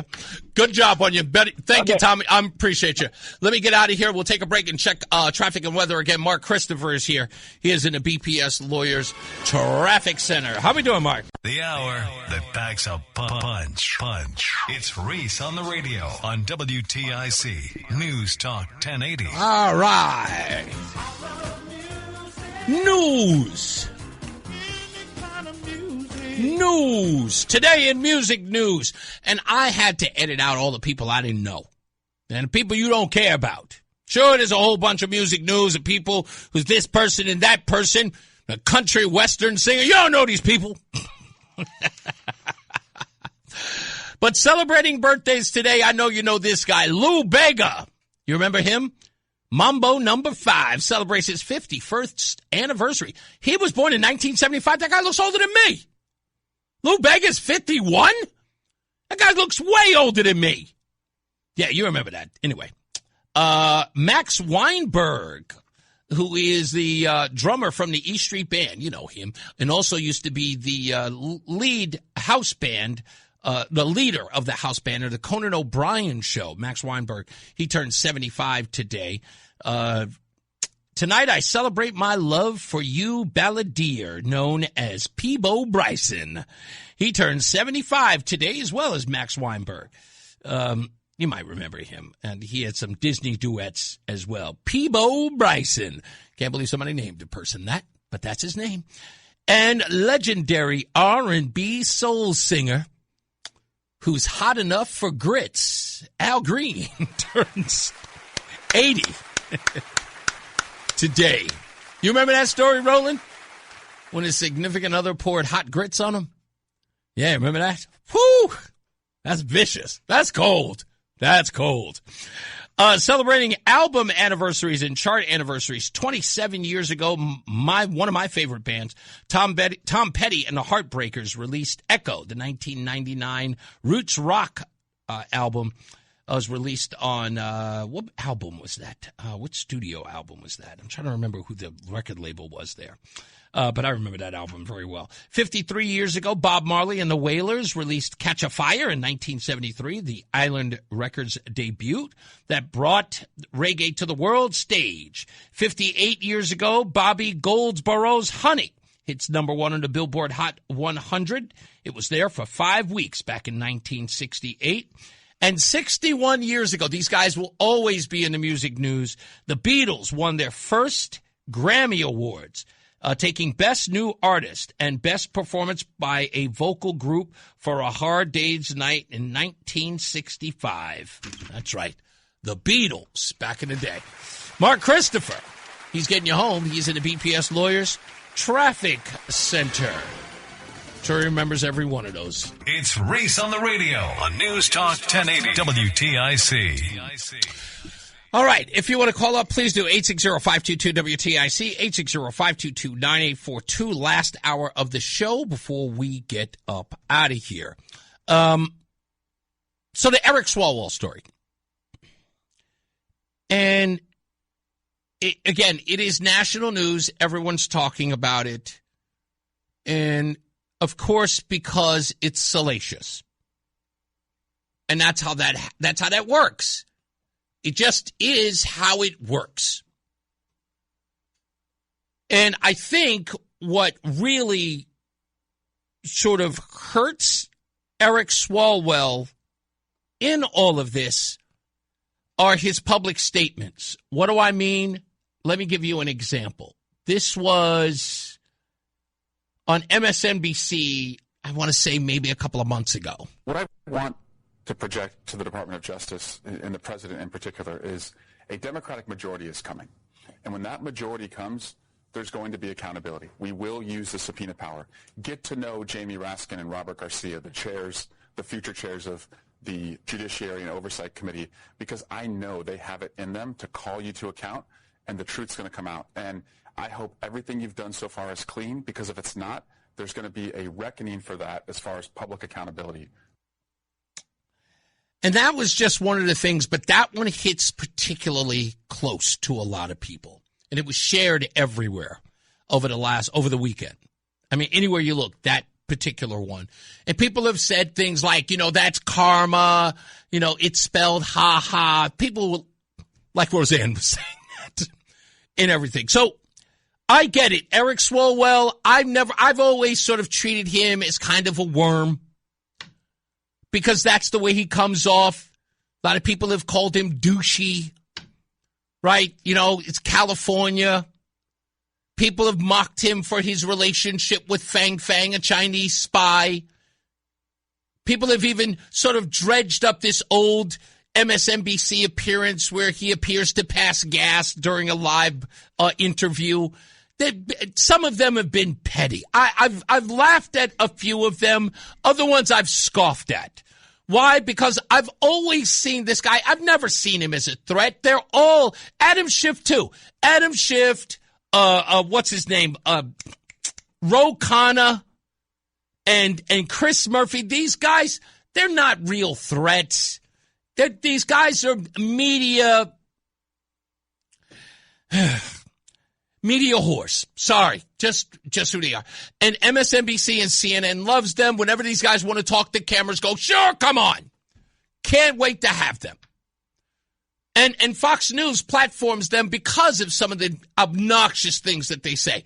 And Swalwell is right in the middle of that fray. But with all of this, I got to tell you, and it goes right back to my opening monologue. All you folks on the left seem to care about was the Epstein files. In fact, there were people just in my chat room just going on at the beginning of the show. 38,000 times Donald Trump is in the Epstein files. The Epstein files. It's all you can talk about. And what is the Epstein files about? It is about abuse against women or young girls, isn't it? And it's what they care about. And they all did. But the person who was at the forefront of calling out the President of the United States or anyone who may have been tied up in the Epstein files was Eric Swalwell. And the 4 women who have now come forward for the whole last year said nothing about Eric Swalwell's alleged abuse of them. It was get to the bottom of it, release the files, expose everything. What have you got to hide? Nothing came from these people. Now, it isn't to say that they're not legitimate. That's not the argument here.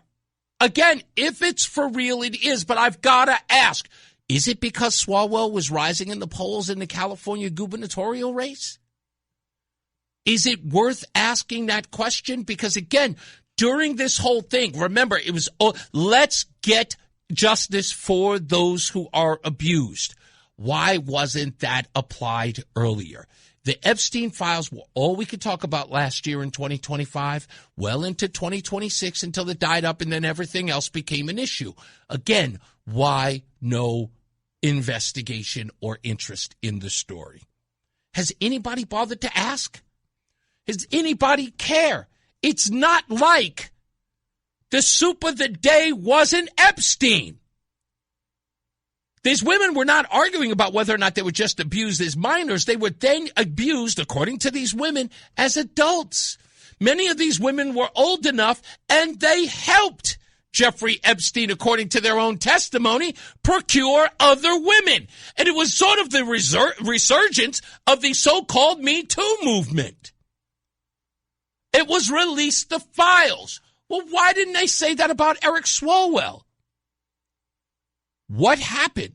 This guy was one of the loudest voices. Please tell me that he wasn't. Please tell me that he wasn't. They were putting this at the feet of Donald Trump, refusing to mention Bill Clinton. They wanted to know everyone who was involved. Were they only concerned about the abuse if it associated with Epstein, or did they care about abuse in every case? Was it selective interest and or prosecution of people involved with in Jeffrey Epstein? Was it that? Because that question is worth asking. And I don't see any of my liberal counterparts saying a word. Don't give me the, oh, it's important now. I don't want to hear that. And again, I do not, look, like I said, I've said, Eric Swalwell, what a pain in the butt. He's kind of a scumbag. Ugh. Like I literally saw him as just somebody who was just, ugh. But I look at this as everyone's now standing around talking about, oh man, he's an awful person. Did you hear what these women said? Yes. Did those women not think that their stories were just as relevant during the? Did they not see Eric Swalwell out front talking about these victims? Not one of them said, what a hypocrite. What about us? And again, those of you who are now saying, oh man, that's Eric Swalwell, he's up a creek without a paddle, ain't he? Not one of you have said, yeah. And while this guy was running around claiming that the president was somewhat involved in a criminal ring, that no one came out and said, yeah, Eric Swalwell is too. Again, I'm just saying. Eric Swalwell, if you live in a glass house, don't throw stones. Yeah, funny you say that now. Yeah, Mark Pooch says that all women must be believed is what he said. That's right. Now it's, I'm going to fight tooth and nail. He suspended his campaign.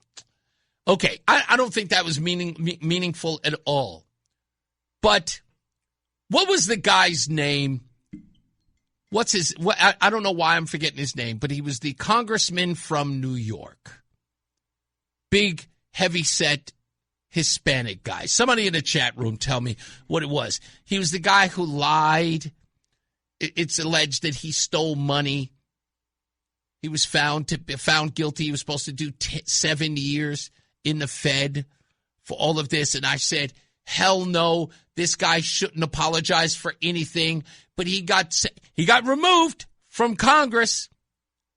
I don't remember any sexual assault claims against the guy. His little chubby Hispanic guy with the glasses. I don't remember that. That guy's out of Congress. Eric Swalwell's still there. When people were asking whether or not Eric Swalwell should continue in his role as state representative, I didn't hear anything. I don't hear any libs now saying the guy's got to go. What was that heavyset guy's name? Why am I forgetting his name? Everyone talked about him. What was that guy's name? Well, congressman from, I know it was Westchester or Long Island. What was his name? Was it Lopez?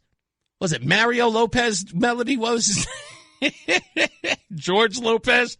What was that weirdo's name? Hold on. George Santos. That's him. Thank you, Lori. Oh, okay, Laura. Sanger, what are you doing? Thank you. Sanger just told me. Said Lopez. No, it was Santos. George Santos. That's his name. Thanks, Sanger. Yeah, got rid of that guy. Had a whole trial. Got rid of him. Gone. What, Eric Swalwell still here? Nothing. Everyone's dancing around the idea whether or not he should be removed. What's the deal, yo? Or as they say in the hood, what's the dealie, yo? They got nothing. Everybody's all mum's the word now. Sure, he suspended his California gubernatorial campaign. What does that mean? Nothing. Nothing at all. But I don't hear it. I don't hear the screaming and hollering. That's what happens. That's what happens. So I don't know. We'll see. We'll see what happens. But like I said, when the whole Epstein thing was out, in fact, like I said at the beginning of the show, when I was talking about the whole, Donald Trump depicting himself as a deity, right? Immediately got back to it's always about Epstein, no matter where it goes. He went to war in Iran over Epstein files. Release the files. That was all anyone could talk about. They just cared so much about the abuse, right? The abuse, and the abuse. Don't distract from the abuse. Why are we not talking about the abuse? The abuse. It matters, right? And here we go. For some odd reason, it didn't matter till the guy started surging in the polls. Someone was just telling me off the air a moment. It's like, man, as soon as you get close, all of a sudden stuff comes out of the woodwork. In my head, I'm going, yeah, interesting. Not like the opportunity didn't present itself. Right? You had a rallying cry for victims of Jeffrey Epstein. It had a momentum you couldn't believe. Release the files. Support the abused. You would think it was primed for these people they were alleging that this was going on with Swalwell to come out too and say, yeah, it's not just the Epstein files and whether or not it was Trump and whether or not it was this guy at Harvard University or this guy who was, Prince Albert, whatever his name is, who cares. But anyway, whoever it was, Eric Swalwell too. Nobody jumped in the fray. It should have been a pile-on fest. But nothing. Had to be completely separate. All of a sudden, Epstein story, nowhere to be found. Now we get this. I just found it weird. So forgive me. So Santos is gone. Eric Swalwell. And it doesn't matter because I just heard that because he was running for governor, he failed to refile to run in his old seat, which most people do if they're running for a higher office or a different office. So it doesn't matter. So he's out of the running anyway. So whenever his term is over, that's a wrap for him. But the question still should remain. Can they, in good conscience, allow him to remain, especially he's on the Intel committee as well? Right? Can he still stay in office? Can he still be in committees? Right? Should he still be a spokesperson or a pundit for the Democrat Party? Doesn't he affect their credibility going forward? They have midterm elections coming up. This guy's clearly a surrogate. What can he do? He's got to go away, right? To at least maintain some credibility, especially with all the guys like Hakeem Jeffries and Adam Schiff and Chuck Schumer screaming and hollering about the Epstein files, and now we need to get to the bottom of that. Can't have this guy lurking around. Huh? He's got to go. Good riddance to bad rubbish, as they say. And if they continue to support, forget about it. Democrat Party's got no credibility. That's it. It's over. And Democrats, like old Donald here, you got to call for your party to say, hey, we're trying to bury Trump on these Epstein things. This guy's got to go. Or we're left looking like a double standard. Let's get weather and traffic. Mark Christopher's here. He's in the BPS Lawyers Traffic Center. Hey, Mark. The Odyssey app lets you jump back to the moments you missed from WTIC News Talk 1080. Download the free Odyssey app. Search WTIC News Talk 1080 and tap earlier today to get started. That's right. Whenever you want to check out the program, download the Odyssey app or go to WTIC.com. Of course, you can go to my website, always, at ReseOnTheRadio.com. And this is the time where we ask ourselves, what have we learned? Now, what have we learned? What have we learned? What have we learned from this little fable? So what have we learned if nothing else, children? So what have we learned, huh? So what have we learned from that? So what have we learned here today? What have we learned so far? What we have learned is that Lamont doesn't think that he's responsible for actually running the state. He believes that the reason for all of your woes, be it your taxes going up, or your gas prices or fuel prices going up. That's all a result of President Donald Trump. And he is asking to be reelected so that Donald Trump, who will also still be president, can run the state into ruin. He wants to be the governor of the state that apparently Donald Trump runs. Doesn't make any sense to me, but I guess so. Okay. And he also proves exactly how inept he is because he brought what many people are calling the worst education secretary back into the fold, and that is none other than Miguel Cardona, to do, I don't know, to screw things up as well.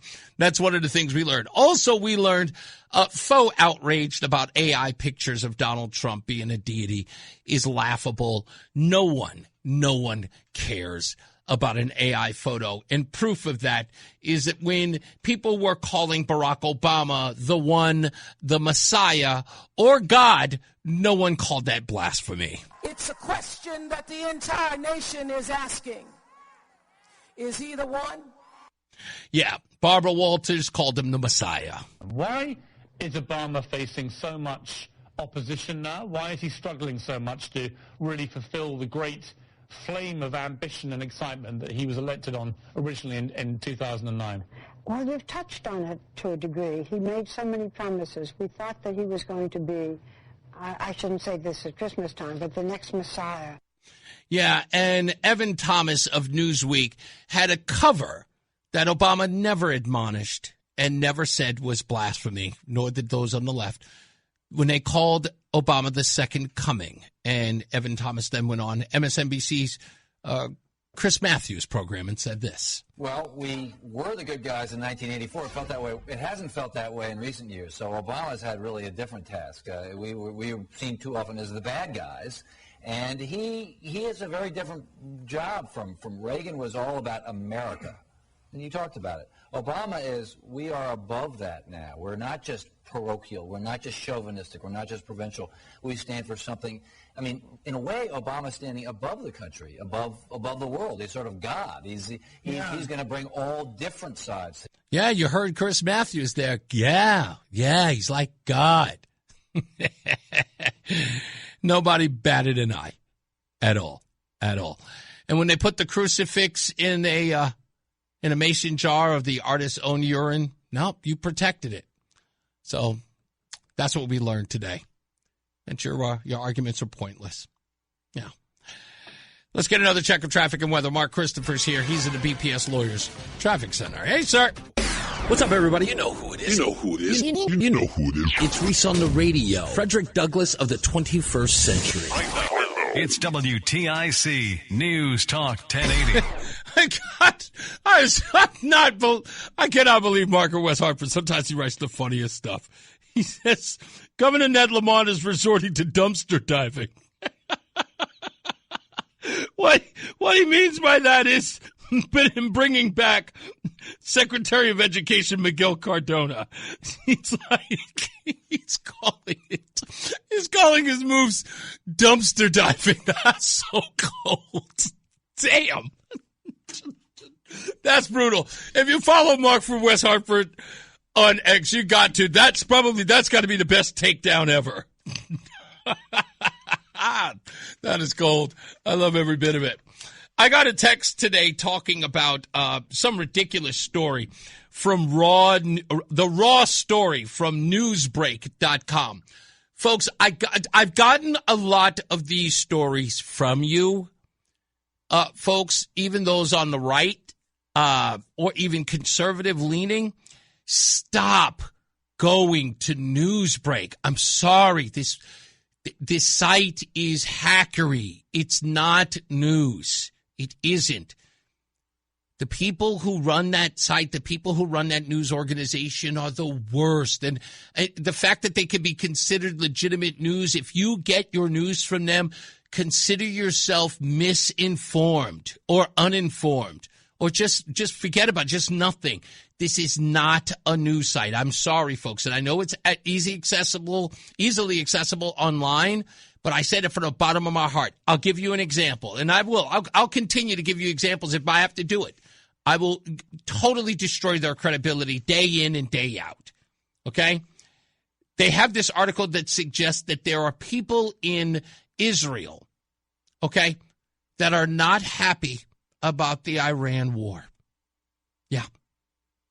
The polling suggests from the Agam Institute, a Hebrew University of Jerusalem poll, 3 times as many Israelis see the war as a failure versus a victory.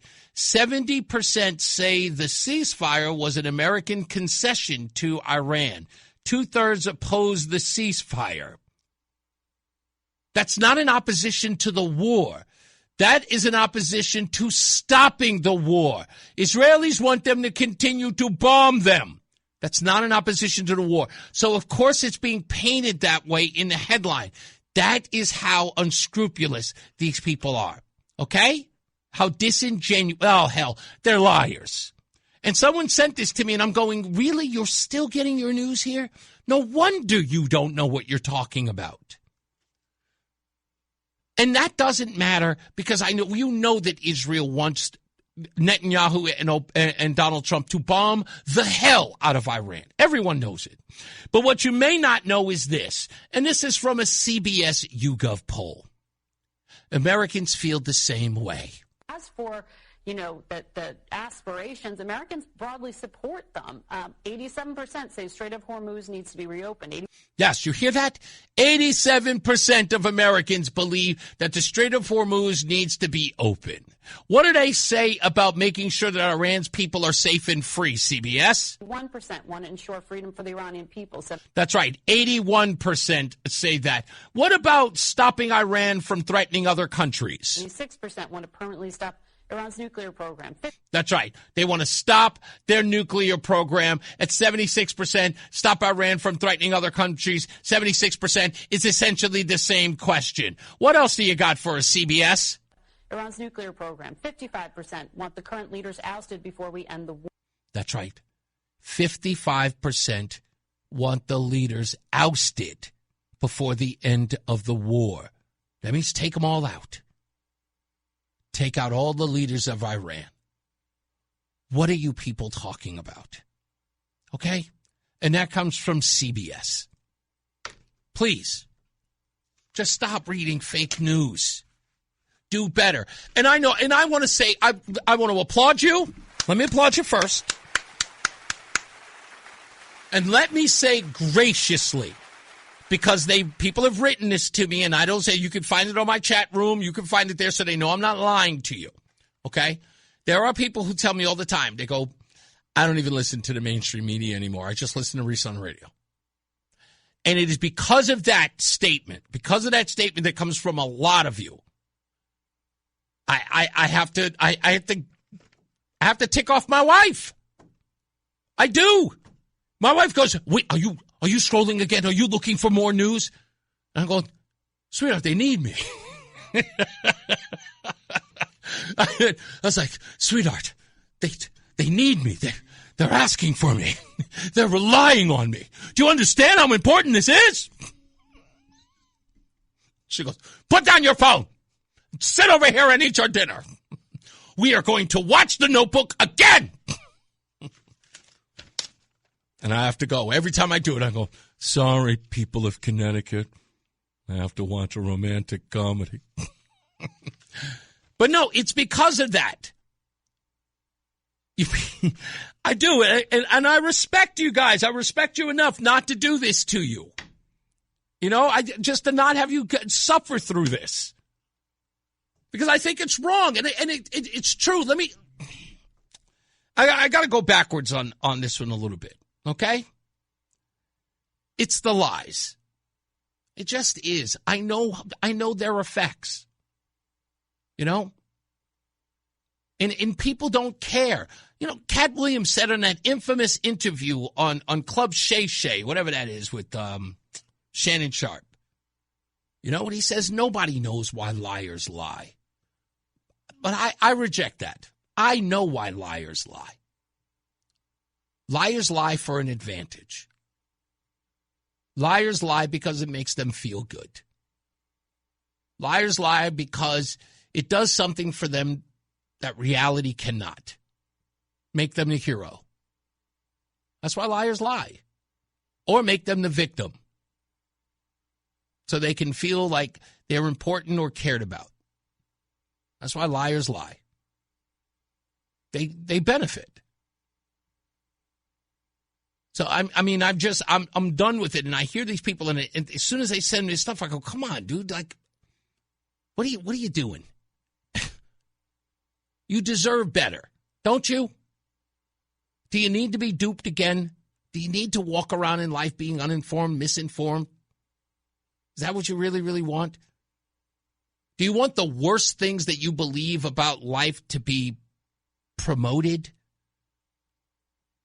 Like, do you really want to believe that your fellow man is a racist and a bigot who doesn't want you to live or to prosper? Do you really want that banging around in your head? Is that the way you want to live? Always frustrated, living in fear or concern? Is that the way you want to live? That your fellow man feels that way? Do you really, really want to believe that in everything that you do, and that's the way you, I don't know, I can't do it. I'm just not doing it anymore. I used to live like that. I used to. Everyone could tell you. Sanger could tell you. Facing the world with a flamethrower. They're all out to get me. It was miserable. It was miserable. And I thought I was on a righteous path. I thought my self-righteous self, that the hate in me was all warranted. They're all out to get me. Destroy them all. So, I don't know. Just enough. Let me see if I can get some people in here. Christina in Middletown, what's going on? Hi, Reese. Well, Mark from West Hartford was spot on when he talked about William Tong being on every other radio show, and then he disrespected you. But that exposes the elephant in the room, is that the Connecticut Democrats and their allies, the state-run media, they champion conservative people and women. I mean, minority people and women. But if you are a conservative minority person, they will vilify you. As happened with you, it's happened with me. Nigel Macon-Wilson 2 years ago when they called him a racist, and he also ran for state rep in Middletown the same year as me, so we campaigned together. And when we did run into Matt Lesser, he was uncomfortable with both of us. And look at Kara Pavlock-D'Amato wearing the ISIN jacket. Yep. And have Matt Ritter vilifying her, but Representative Maryam Khan is okay to have the Pakistan flag in her House chambers. Yep. This is we need to expose this, and I'm sorry that happened to you, but I hope more people see the hypocrisy by the Dems. I will tell you right off the bat, Christine, I brought up the fact that none of these people want to be on the only black show host a program in the state. I brought it up plenty of times. But you know what I believe, right? Look, nobody needs them. It's not about them. I know they won't come here and answer tough questions because they're not qualified to answer tough questions. They are inept. That's the reason why they don't show up here, because they are scared to death to answer real questions. They need people who are going to powder their butts. They can't handle real journalism, real questions, or anyone who will dare question them. They are cowards, and they know it. And they run a tough game when they get around their own people. They get on the microphone and scream and holler, "Yeah, we're fighting back!" Well, you want a real fight? Come here and sit across from me at the studios in Farmington. But they'll never fight. They're fake fighters. They're shadow boxers, all of them. They know the drill. They know the deal. I'm not concerned with them. They can never show up here. But I hope they understand. And I'm not like Matt Lesser. I ain't going to say it online. I'll say it to their face. They're cowards and they're scared to death of me. And I hope that they do what they got to do. That's exactly the way I look at it. Thank you, Chris. Let me get to one last one before I get up out of here. Blah, blah, blah, blah, blah. Hey, Stevie V, what's on? What's going on, buddy? Hey, well, as you know, I get my news from National Enquirer and Mad Magazine. As far as Trump being a deity, I don't think he really wants the Pope to kiss his ring at this point. Oh, yeah, of course not. But, yeah, I was hearing what you were saying about William Fong. I wonder if he could get his parents to advertise a restaurant in your station there. At least. At least do that. I know he was running a Spanish ad here the other day. Here's the thing. Isn't William Tong ran a Spanish ad here on the station, right? I think it was in Spanish, right? But I didn't hear any ads that was playing any, hip hop music promoting William Tong. Is he not looking for the black vote this year? Like, what's that about? I'm sure as Attorney General and a champion of criminal justice reform, that he would clearly be appealing to that base. I haven't heard one ad that had, I don't know, maybe the Gap band playing in the background or something. I haven't heard William Tong. Where's he campaigning? I thought I just saw an ad recently where he was walking in the St. Patrick's Day parade wearing green. I don't remember any black Irish being there, but there was William Tong. See, I thought he was black. Isn't it Willie Tang? from China, from Chinatown, Taiwan. You're a mess. Get out of here, Stevie. You bet, bad man. Good. Get out of here. Goodbye. I always imagine William Tong just looking at me saying, "What you say?" The line. Is he out? Oh, John Silver just said that Eric Swalwell is resigning.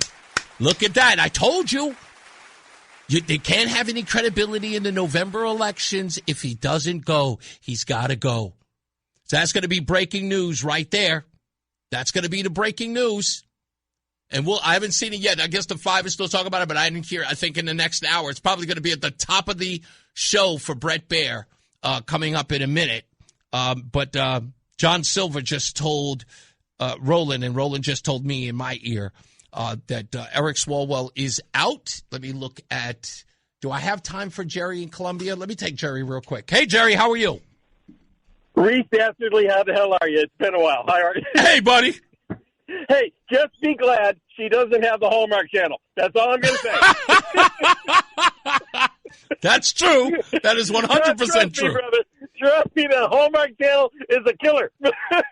Oh, you're talking about, the wife and me going to, yes. Because, no, you know what she did? That's so crazy. So she got the Angel Network because she loves the Jesus series. She loves all of those series on there. Yeah. But then she found this, whatever it was, something was on, I guess she had all of these romance movies on Prime, and she started going through them and saving them and started talking about, we need to watch this. We need to watch that. I'm like, I don't know if I want to watch that. And so it was like, nope, we are going to watch them. You're going to sit here and watch me. I'm like, but I've got work to do. Not today, you don't. I got a lot to talk to you about, but I'm going to let you go because I know you're getting close. You got it, sir. I got a question for you. Were you and your wife and the kids up at the Brewery Cafe a couple weeks ago? No, definitely wasn't the kids in the brew. Where's that place at? What's the town? It's in Windsor Locks. No, I wasn't there. You may have. You know what? It's so funny because I've heard that a couple of times. People said that there was someone out there who looked like me, but no, that wasn't us. Oh my God, yes, and his wife is Hispanic, and I went, okay, that's got to be him. And I saw the kids, and I went, well, I'm not going to bother him. So he's got the kids there, God bless you, man. But we'll talk soon. Take care, Reese. I'll talk to you then. You got it. All right, folks, I got to get up out of here. As I always say, yes, Newsmax, Brett, thank you. Newsmax just reported it and just posted it. Eric Swalwell is out. As I always say, radio is free, so we thank you for paying attention. Remember to keep JC in your hearts and in your minds. Sean Patrick, we love you and we miss you. Remember that panic is not planning, so plan your work and work your plan. Me, I'm Reese on the radio. You have a good night, pleasant tomorrow. We'll see you back here at 2 p.m. right here on WTIC. Mark Christopher is getting you home because it's late, and he's in the BPS Lawyers Traffic Center. Good night, Mark.